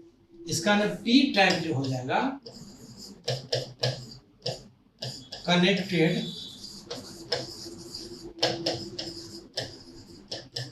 With negative terminal, and N type जो हो जाएगा कनेक्टेड विथ पॉजिटिव टर्मिनल, ठीक है, कोई दिक्कत नहीं। No current will pass because diode becomes ineffective,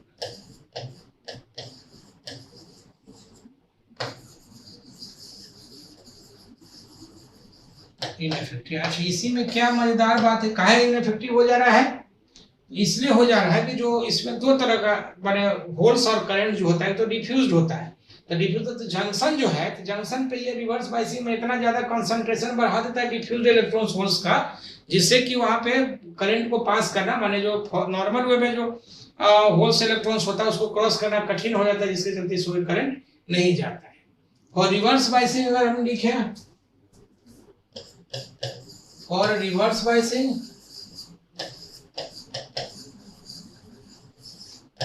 reverse biasing मान लो कि ये इस तरह का है, ये पॉइंट P है और ये पॉइंट मान लो Q है, तो इसको निगेटिव होना चाहिए Q के रिस्पेक्ट, ठीक है। तो point P should have the negative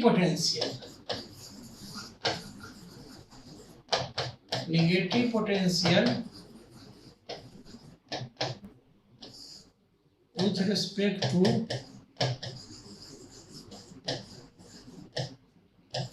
to point Q। जैसे मान लो कि ये है -8 और ये -6 हो जाएगा, ठीक है। तो इसके रिस्पेक्ट में ये नेगेटिव हो गया, ठीक है। या ये मान लो कि 8 वोल्ट है और ये 10 वोल्ट हो गया पॉजिटिव, ठीक है। तब भी बाइसिंग हो गया, लेकिन बाइसिंग रिवर्स बाइसिंग हो, क्योंकि इसके रिस्पेक्ट में ये निगेटिव है। इसी तरह से अगर हम पिछले में भी देखना चाहें, मान लो इसमें देखना चाहें, तो जैसे मान लो कि -6 वोल्ट है और ये -8 वोल्ट है, ठीक है। ये पॉजिटिव हो गया। इसी तरह से ये मान लो कि हम 10 वोल्ट बोल देते हैं और ये 8 वोल्ट हो जाएगा, तो ये पॉजिटिव हो जाएगा। माने ये सिचुएशन है, कोई जरूरी नहीं है कि हमेशा पॉजिटिव और ये निगेटिव पे हो, कंपैरेटिव होता है, मतलब उस रिस्पेक्ट टू हम लोग बात इसमें करते हैं, ठीक है। ऐसे इसमें और भी बेसिक बहुत सारी बातें हैं जो अभी नहीं, हम बस सिर्फ बाइसिंग समझा करके हम आगे बात करेंगे। दिस इज पीटी डायग्राम है भाई, बड़ा इंटरेस्टिंग है। सॉल्यूशन हम निकालते हैं इसका, पहले सॉल्यूशन। ऐसे इसके लिए डिटेल्स में हम लोग बात कर चुके हैं। जो जी एडवांस का हम थर्मोडायनामिक्स पढ़ाए हैं, हमारा जो वीडियो है जी एडवांस का थर्मोडायनामिक्स, उसमें देखो क्या है कि जी एडवांस लिखा हुआ है, ठीक है। क्वेश्चन उसमें बहुत लेवल का स्टैंडर्ड किया हुआ है, तो बच्चा को ये लगता है कि अरे वो तो जी एडवांस है, एक बार थ्योरी तो उसमें पढ़ लो। वो थ्योरी सब में सेम रहेगा, चाहे वो जी एडवांस हो, चाहे जी मेन हो, चाहे नीट हो, ठीक है ना। थ्योरी एकदम सेम है। हम उसमें थ्योरी डिस्कस किए हुए हैं कि किस तरह से हम लोग सवाल प्रोसीड करते हैं, किस तरह से फर्स्ट ऑफ थर्मोडायनामिक्स, चाहे तुम जी एडवांस के लिए पढ़ो, चाहे जी मेन के लिए पढ़ो, चाहे तुम नीट के लिए पढ़ो, सेम रहेगा। मजेदार बात यह है कि फर्स्ट लॉ का हमने जो इसमें इक्वेशन बताया है, वो इक्वेशन लगता है वीडियो 2 होगा, वो डे 2 का वीडियो है, वो इक्वेशन कोई नहीं पढ़ाता। नहीं तो आप विश्वास नहीं है तो सबका आप वीडियो चेक कर लो, फिर मिला लो, देख लो।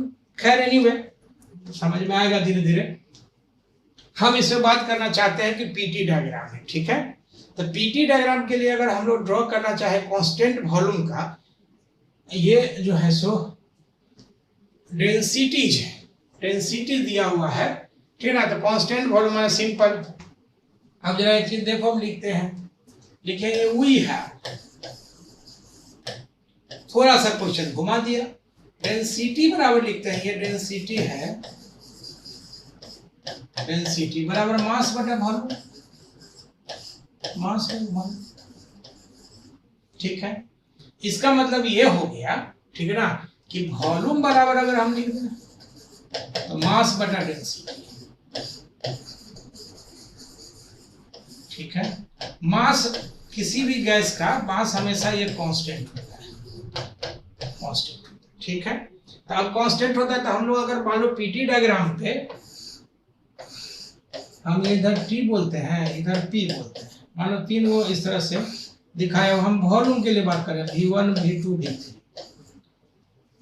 नाउ आइडियल गैस इक्वेशन से बात करेंगे तो ये हो जाएगा nRT,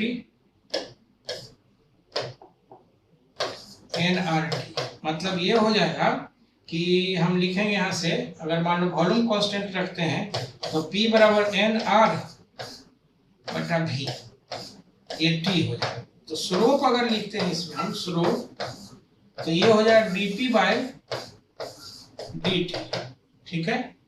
dp बाय dt लिखेंगे तो स्वाभाविक है कि nr बाय v, ठीक है। So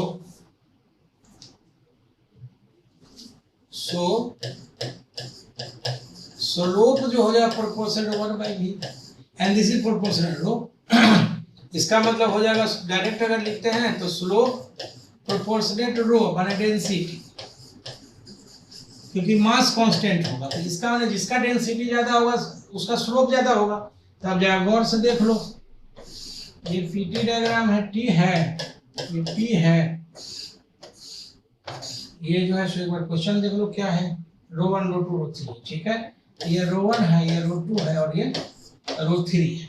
clear? सब ओरिजिन से पास करता हुआ ग्राफ होगा जी, ग्राफ जैसा भी लग रहा हो। तो आप देखो कि जिसका स्लोप, किसका स्लोप ज्यादा है, रो 1 का, तो उसका डेंसिटी ज्यादा होगा। इसका ना rho 1 greater than rho 2 greater than rho 3 and v1 less than v2 less than v3। इसी क्वेश्चन को अगर टीपी डायग्राम कर देता तो उलट जाता, स्लोप ही उलट जाता, ठीक ना। तो हम इसमें अगर बात करते हैं रिलेटेड कॉन्सेप्ट, लिखते हैं रिलेटेड कॉन्सेप्ट।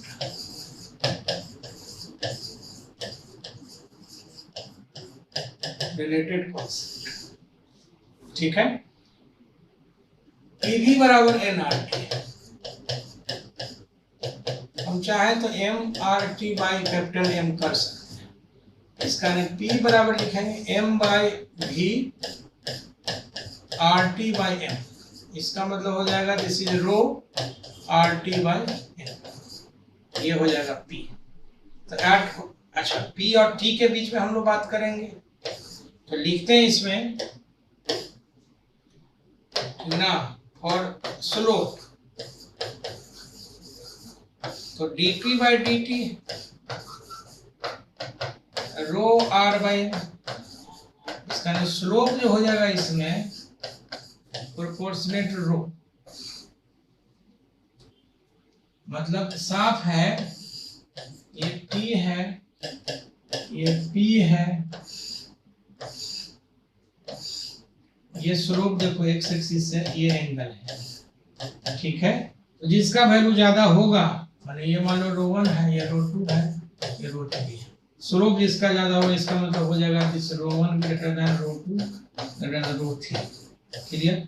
अगर इसी क्वेश्चन में हम ऐसे बोल दें, क्योंकि ये पूछ सकता है, ऐसा कुछ नहीं, ये टी हो गया, ये पी हो गया। अब इसको हम लोग वॉल्यूम के लिए भी बात कर सकते हैं, मान लो v1 है, ये v2 है, ये v3 है, और एक हम लोग इसके लिए डेंसिटी के लिए भी बात कर सकते हैं, ये p है, ये t है,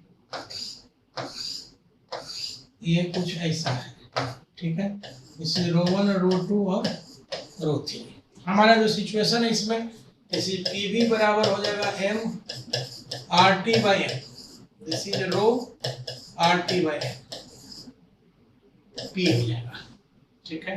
तो dp बाई dt लिखते हैं, dp बाई dt बराबर हो जाएगा रो r बाई m। सो इसमें जो होगा स्लोप y में चेंज, तो dt बाई dt ये हो जाएगा m बाई r 1 बाई, इसका स्लोप जो हो जाएगा प्रोपोर्शनेट 1 बाई, इसका स्लोप ज्यादा होगा तो यहाँ पे देख लो, ये रो 1 less than rho 2 less than rho 3, ठीक है। या यहाँ लिखते हैं तो v1 का जो हो जाएगा v1 greater than v2 greater than v3, माने डेंसिटी और वॉल्यूम में उल्टा रिलेशन होगा। मास चूंकि कांस्टेंट है इसलिए हम लोग इसमें इस तरह से बात कर सकते हैं। इसी में हम लोग ये भी कर सकते हैं, पीटी डायग्राम हो जाए, वीटी डायग्राम हो जाए, तो ये वो हम और एक लाइन बता देते हैं फॉर वीटी डायग्राम।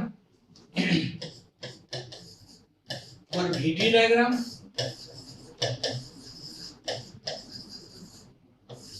तो अगर बात करेंगे हम लोग, मान लो इधर v और t हो जाएगा और ये इधर v हो जाएगा।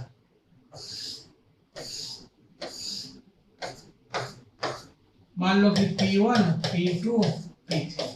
अब प्रेशर को किसी और चीज से रिलेट करके, फोर्स है ये है वो है, रिलेट करके उसका रिलेशन लिख सकता है। तो हम यहाँ से लिखेंगे PV बराबर लिखते हैं nRT, ठीक है। तो P कांस्टेंट यहाँ पे, तो हम लिखते हैं V बराबर nR by P into T। ये straight line passing through origin है, इक्वेशन देख ही सकते हो। ये straight line passing through origin, ठीक है। इसका dv बाई dt जो हो जाएगा nr बाई p, मतलब स्लोप जो हो जाएगा प्रोपोर्शनल 1/p। इसका मतलब जिसका ज्यादा स्लोप होगा, मतलब यहाँ जो लिखा था p1 leather p2 leather p3 कर सकते हैं। इसी को अगर टीवी डायग्राम हो जाता, मान लो ये v है और इधर ये t है, कुछ ऐसा है, ये p1 ये p2 ये p3, तो हम लिखते हैं अगेन pv या dv बाई dt जो था, स्लोप जो था पीछे dv बाई dt, ये था कितना nr by p। In this case in the figure shown, इसमें जो स्लोप हो जाएगा ये हो जाएगा dt बाई dv, ये हो जाएगा p बाई nr। इसका स्लोप जो हो जाएगा प्रोपोर्शनेट p हो जाएगा, मतलब यहाँ जो स्लोप हम लिखते हैं ऐसा हो जाएगा, ठीक है। दिस इंप्लाइज इसका स्लोप देता p1 greater than p2 greater than p3, हम ऐसे लिख सकते हैं। कहता है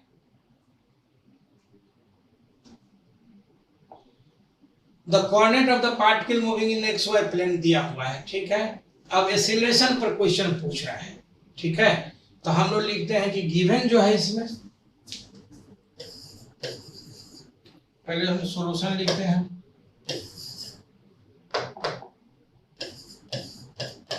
सॉल्यूशन गिव है x बराबर दिया हुआ है 2 + 4t और y बराबर दिया हुआ है 3t + 8t²। इसको हम वेलोसिटी vx लिखेंगे तो ये हो जाएगा dx बाई dt, 0 + 4, और ax लिखते हैं तो this is dvx by dt and this is 0। यहाँ पे vy लिखते हैं तो this is dy by dt, ये आ जाएगा 3 + 16t। ay बराबर लिखते हैं this is dvy by dt, this is 0 + 16। सो अगर a का हम मॉड ले लें, जैसे वेक्टर फॉर्म में लिख देते हैं, चलो थोड़ा अच्छा रहेगा तुमको। ये axi + ayj, इसका मतलब ये तो 0 है, मतलब 16j मॉड लिखेंगे 16 मीटर/सेकंड², ये आ जाएगा, इसमें कोई दिक्कत नहीं है। माने यूनिफॉर्म एक्सेलरेशन है, ठीक ना। और स्वाभाविक यूनिफॉर्म एक्सेलरेशन आप जब चेक कर लो, नॉन यूनिफॉर्म तो नहीं होगा। Uniformly accelerated having straight line, ये भी नहीं होगा क्योंकि x और y दिया हुआ है तो स्ट्रेट लाइन नहीं होगा। अगर तीसरा uniform motion along straight and no, चौथा आंसर है, ठीक है। इसमें रिलेटेड कॉन्सेप्ट की बात करेंगे, अगर रिलेटेड कॉन्सेप्ट, ठीक है। तो सिंपल है कि अगर हम लोग फॉर 2 डायमेंशनल मोशन बात करें, फॉर 2 डायमेंशनल मोशन सब पता होगा यार, और 2D मोशन,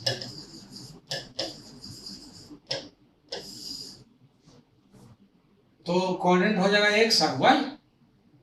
तो vx बराबर जिससे हम अगर इसमें लिखना चाहें, r बराबर हो जाएगा xi + yj, नो प्रॉब्लम। और वेलोसिटी, तो ये v बराबर जो हो जाएगा this is dr by dt,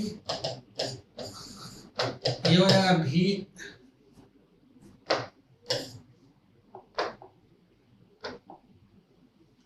dx by dt i plus dy by dt j, ऐसे लिख सकते हैं। दिस इज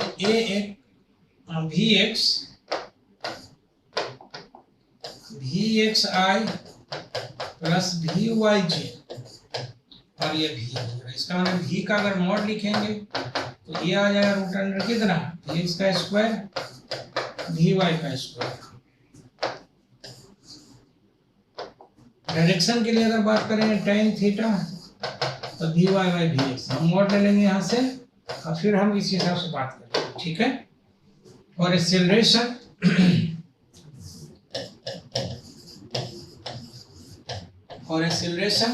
तो ये ax बराबर लिखते हैं D V X by D T.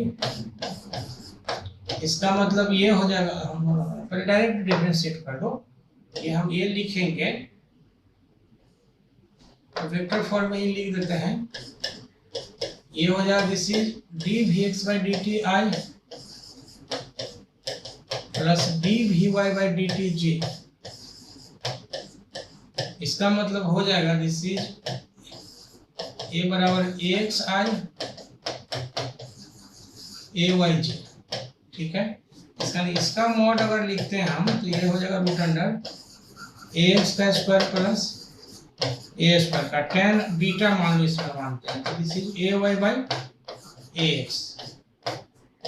हम यहाँ से निकाल सकते हैं, कोई दिक्कत नहीं, जो भी पूछेगा। इसी चीज को हम लोग पोलर फॉर्म में भी लिख सकते हैं। ये रेक्टेंगुलर फॉर्म में है।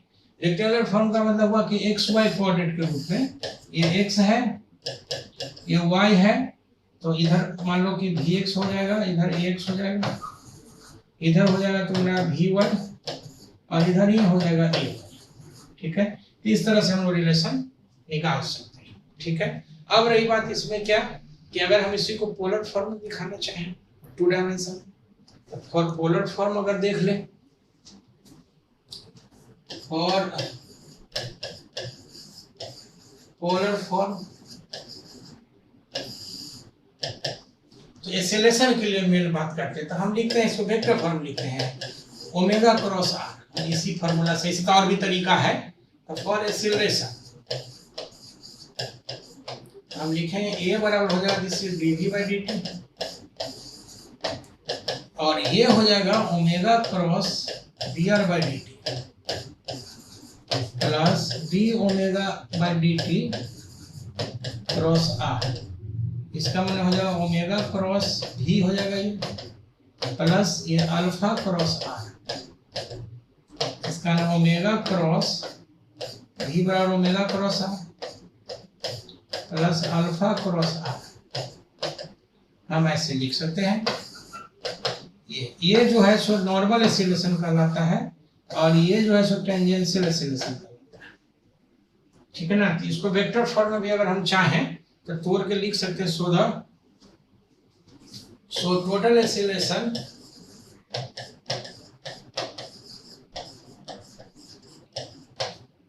ए बराबर अगर लिखेंगे तो ये हो जाएगा रूट अंडर अगेन एन का स्क्वायर प्लस ए टी का स्क्वायर, वेयर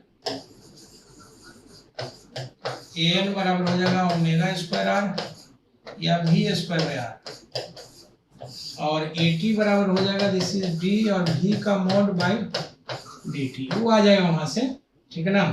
मैंने अल्फा आर ये हो जाएगा, उस हिसाब से हम लोग इसको निकाल लेंगे। क्लियर, ठीक है। अगर डायरेक्शन चाहिए तो डायरेक्शन मिल जाएगा। मतलब ये हो गया कि अगर हम लोग इसमें इसको कर्व इस तरह से बात करें तो टेंजेंशियल एक्सीलरेशन ये हो जाएगा ए टी और नॉर्मल एक्सीलरेशन ये हो जाएगा ए। इसका इसी का नेट एक्सीलरेशन हम अगर वेक्टर फॉर्म में लिखेंगे तो टोटल एक्सीलरेशन ये हो जाएगा, ठीक है। ये जो है सो क्यों डेवलप होता है? Develops due to change in direction of velocity.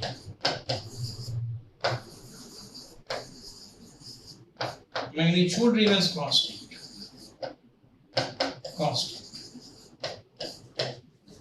ये जो होता है develops due to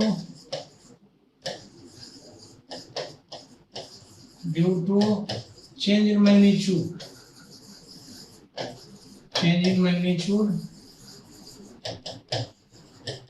डायरेक्शन इसमें रहेगा कांस्टेंट। स्वाभाविक है, टोटल एक्सीलरेशन जब आ जाएगा दोनों का, इसका ने दोनों वेरी करेगा, डायरेक्शन में वेरी करेगा और मैग्नीट्यूड भी वेरी करेगा। एंड द लास्ट क्वेश्चन ये क्या है कि इसमें जो है 90 डिग्री का फेज का रिलेशन बोल रहा है सॉल्यूशन। तो इस 90 डिग्री के फेज का मतलब ये हो गया कि अगर हम लोग बात करना चाहें, हमारे इसी का डेरिवेशन है, हम रिलेटेड कॉन्सेप्ट में कर देंगे ये चीज। तो कहता है इसमें जैसे देखो कि इंस्टेंट करंट 0 है और वोल्टेज मैक्सिमम है। तो जैसे देखो कि अगर हम लिखते हैं कि V बराबर हम लिखते हैं V sin omega t, then I बराबर हो जाएगा I cos ओमेगा t। चलो वो फाई हम कुछ ले लेते हैं, ये इसलिए कि जहां जहां साइन मैक्सिमम होगा वहां कॉस मिनिमम होगा। ठीक है, मतलब साइन का वैल्यू जो है सो मैक्सिमम होगा तो कॉस का वैल्यू जो है सो मिनिमम। या हम ऐसे भी लिख सकते हैं, अब V बराबर लिखते हैं V naught cos omega t, तो देन I बराबर हो जाएगा I naught sine omega t plus phi. कहने का सेंस ये है, मतलब एक वो साइन होगा तो दूसरा कॉस होगा, माने एंगल जो बीच का होगा वो 90 डिग्री हो जाएगा। ठीक है, हम अगर लिखते हैं फेज डिफरेंस में, तो the phase difference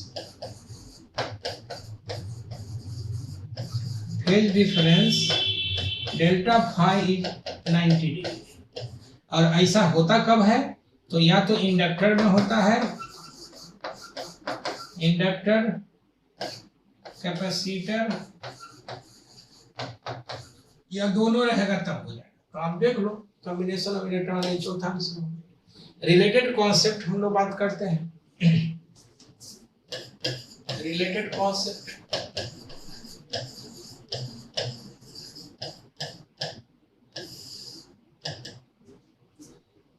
for resistance only.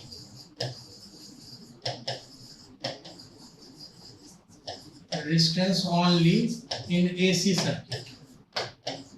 AC circuit, अगर AC सर्किट में हम सिर्फ रेजिस्टेंस की बात करेंगे तो जरा सा देख लो, मैंने डायग्राम से ड्रॉ करते हैं तो कहने की जरूरत नहीं है कि ये हो जाएगा I, मान लो, सॉरी टाइम रख दो, इधर I या V कह दो। तो अगर मान लेते हैं कि इधर हम रेजिस्टेंस लेते हैं तो करंट, वोल्टेज लेते हैं तो करंट भी इसी डायरेक्शन में। कैसे, ये ऐसे आ जाएगा कि लेफ्ट V बराबर V नॉट साइन या कॉस, जो भी लिखना चाहो, ओमेगा टी, कॉस ही लिख दो, उसमें कोई दिक्कत नहीं है। कहोगे साइन बराबर कॉस लिख दो, कॉस ओमेगा टी। ठीक है, ये वोल्टेज भी है, तो करंट लिखेंगे तो V बटा इसका नाम V नॉट बाई R लिखते हैं कॉस ओमेगा टी। सेम चीज आ गया, ये हो जाएगा I not cos omega T, ये I, ये पीक वैल्यू है, इसको बोलते हैं पीक वैल्यू, माने मैक्सिमम वैल्यू। ठीक है, मैक्सिमम। अब है कि जो तुम करंट लोगे, माने कहने वाला जो वोल्टेज लोगे वही करंट आ जाएगा। अगर इसका हम ग्राफ ड्रॉ करना चाहें तो इसका हम ग्राफ यूं ड्रॉ कर सकते हैं, टाइम t है तो अगर मान लो हम ऐसे कुछ ऐसे, ठीक है, तो अगर बाय दी ये वोल्टेज है तो ये करंट हो जाएगा। वो डिपेंड करेगा कि R का वैल्यू क्या है। ठीक है, अब हम लिखते हैं दूसरा में और कैपेसिटेंस ओनली,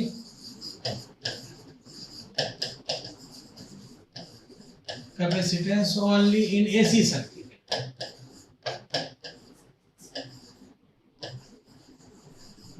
मामला ये है कि अगर ये कैपेसिटर खाली लगा रहेगा और AC नहीं DC सर्किट होगा, यानी स्टेडी स्टेट करंट अगर फ्लो करेगा, तो सिंपल बात ये है कि इसमें तो करंट जाएगा ही नहीं, तो ये AC में ही जाएगा। AC में जाने का मतलब ये हो गया कि हम अगर ये कैपेसिटेंस कह दें, यहाँ पे ये सप्लाई वोल्टेज कह दें, मान लो ये V बराबर V not sine cos, cos ले लेते तो सब कॉस ही ले लेते हैं, V naught cos omega T. ठीक है, तो कॉस ओमेगा टी के लिए बात करेंगे तो ये C है, इस पर जो चार्ज आ जाएगा, जब देखो कुछ ऐसा हम Q बोलते हैं, इधर से करंट जाएगा तो Q बाई C लिखते हैं। दिस इज V बराबर V not cos omega T. ठीक है, इसका क्यू बराबर हो जाएगा V nought C cos omega T. इसका हमने सो फॉर करंट तो आई बराबर लिखेंगे this is D Q by D T. इसका मतलब C V nought omega minus sine omega T. ठीक है, इसका मतलब हो जाएगा ये V not by 1 by omega C, ऐसा लिखते हैं। और ये हम लिखेंगे कॉस, तो ये हो जाएगा कॉस ओमेगा टी प्लस 5/2, कुछ ऐसा है। ठीक है, इसका मतलब ये हम लिखते हैं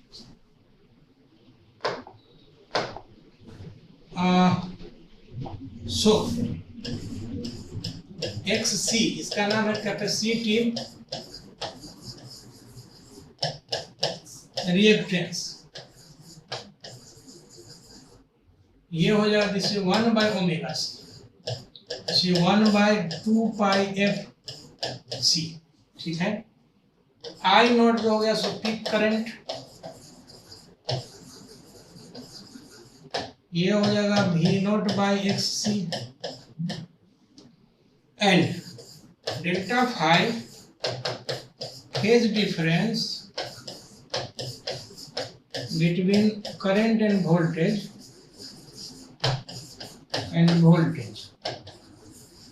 इसका मतलब हो जाएगा ये करंट का phi I minus phi V, देखो जैसा तो omega T plus 5/2 minus omega T, ये गया दिस इज 5/2। इसका मतलब ये हो गया कि ये लीड कर रहा है। ठीक है, तो हम अगर इसमें देखना चाहेंगे ये टी है, तो अगर मान लो वोल्टेज कुछ इस तरह से है तो ये ऐसे आएगा 90 डिग्री से, कुछ ऐसे, माने ये हो जाएगा वोल्टेज और ये हो जाएगा करंट। अगर ऐसे इसको और ग्राफ में हम दिखाना चाहें तो अगर इधर हो गया वोल्टेज तो इधर हो जाएगा एक्सी और ये करंट का डायरेक्शन हो जाएगा। ये 90 डिग्री से लीड कर रहा है, माने करंट इज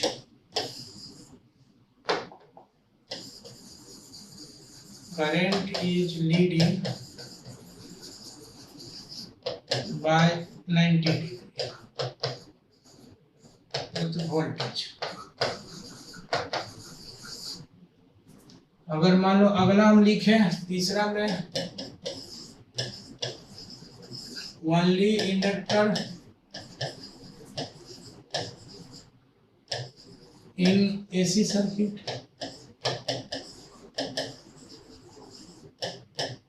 अगर हम लिखे मतलब हम अगर इसको इंडक्टर कॉइल बोल दें,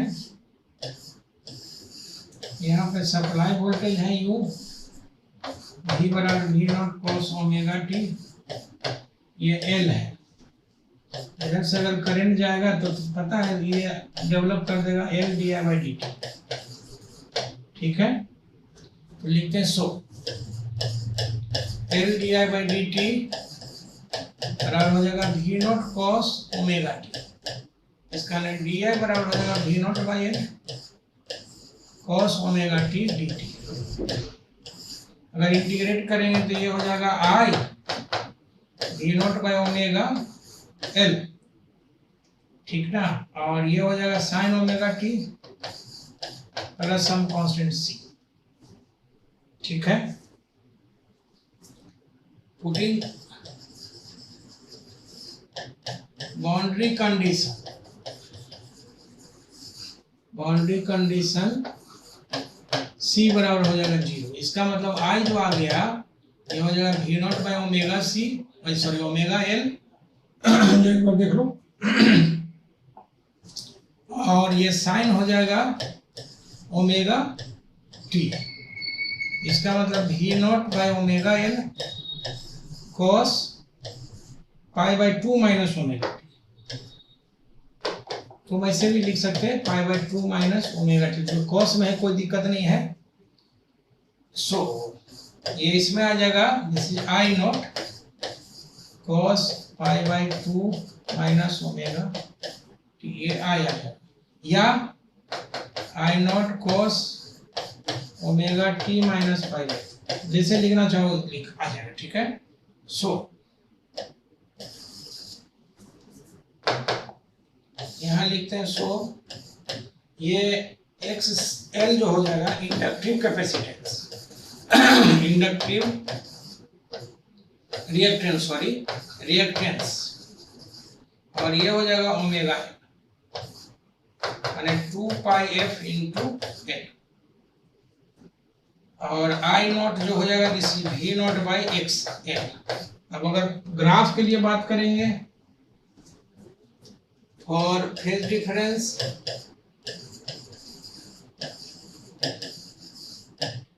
difference delta phi I minus phi भी लिखेंगे, this is omega T minus pi by 2 minus omega T, तो ये गया, this is minus pi by 2, इसका फाई आई जो होगा सो लेस देन फाई भी। करंट लैग कर रहा है, करंट इज लैगिंग बिहाइंड, अब इसमें क्या है कि जरा सा हम बात करेंगे इसमें कि इधर हम लोग लिखते हैं, मान लो ये वोल्टेज का है, तो ये जो है सो नीचे से आ जाएगा करंट का, ये हो जाएगा आर, ठीक है। अब इसमें अगर बात करते हैं, अगर मान लो और ग्राफ हम लोग बात कर लें, तो सिंपल है कि इधर अगर हम लोग इधर रेजिस्टेंस लेते माने करेंट वोल्टेज लेते हैं, ये रेजिस्टेंस हो जाएगा, तो ये एक्सएल जो आ जाएगा माने करंट ऐसे आ जाएगा 90 डिग्री, और ये XL for LCR series circuit,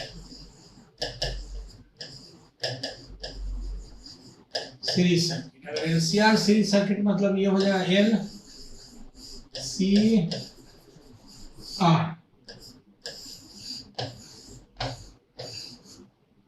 ये आर, ये हो जाएगा सी, ये हो जाएगा एल, ठीक है।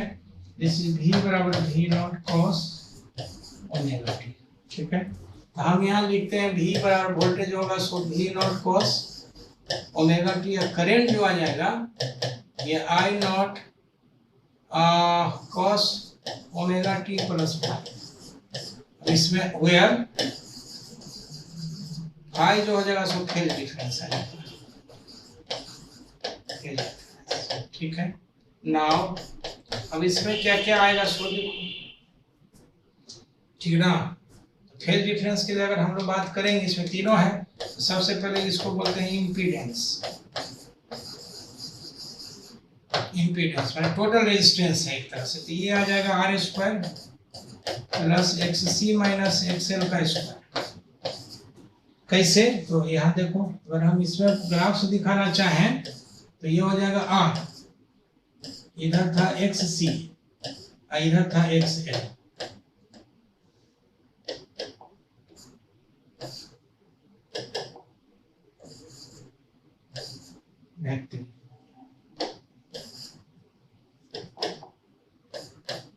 ये एक्स है। इसका अगर हम इसको थोड़ा लिखना चाहें तो ये आ जाएगा कुछ ऐसे, ये आर हो जाएगा, ये ऊपर में आ जाएगा x C minus X L, तो रिजल्टेंट जो है एकदम वेक्टर डायग्राम है, हालांकि सब ये फाई हो गया फेज, इधर करंट इसमें बहेगा, ठीक है। और ये जो हो जाएगा x C minus X L, तो हम जेड जो लिखेंगे, अभी लिख दिए हैं कि इसमें रिजल्टेंट हम लोग इस तरह से लिखते हैं, सो जेड बराबर हो जाएगा इसका स्क्वायर, जेड बराबर हो जाएगा R square plus X C minus X L का स्क्वायर कर, कॉस फाई लिखेंगे, ये आर बाई जेड हो जाएगा, ये R by root under R square plus X C minus X L का स्क्वायर, ठीक है। अब रही बात, ये टाइम फाई लिख सकते हैं, ठीक ना। पावर फैक्टर लिखते हैं, इसको थोड़ा सा लिख दो,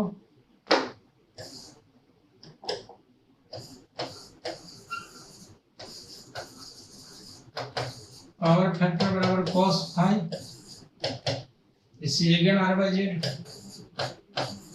tan फाई अगर लिखना चाहें तो आप लिख सकते हो X C minus X L by R, ठीक है, वगैरह वगैरह। मैंने इस तरह से हम लोग इसको सॉल्व करते हैं। करंट का वैल्यू लिखना चाहें आई बराबर लिखेंगे तो जैसे ई नॉट बाई जेड या आई नॉट आ, ठीक है। तो यहाँ से ऐसे तो और भी मतलब इसमें बहुत सारा डिटेल्स है, लेकिन हमारा काम इतना से चल जाएगा, ठीक है ना। फिर हम एक बार बोलना चाह रहे हैं कि ये हमारा क्वेश्चन नंबर 41 से 50 था, 10 क्वेश्चन का हम लोगों ने डिस्कशन किया। अब रही बात इसमें ये कि इसको अगर आप कलम कॉपी लेकर के बैठ के पढ़ोगे, अब एक सेक्शन 30 क्वेश्चन रहता है तो एक बार में जो है सो वो फिर 10 क्वेश्चन सॉल्व हो जाएगा, तो पूरा रिवीजन हो जाएगा एक तरह से जी मेंस के लिए। जी मेंस में सिंपल बात ये है कि बहुत स्टैंडर्ड क्वेश्चन नहीं पूछता, लेकिन बेसिक क्वेश्चन पूछता है, आपको पता तो होना चाहिए सारा चीज। तो इसलिए जी मेंस में हम लोग इस पर बात करेंगे, ठीक है। अगला वीडियो में हम लोग इसको फिर कोशिश करते हैं कि जल्दी से ये आ जाए, सो दैट कि आपको फायदा हो जाए। 2 तारीख से आपका ये आ रहा है, ठीक है। Thank you.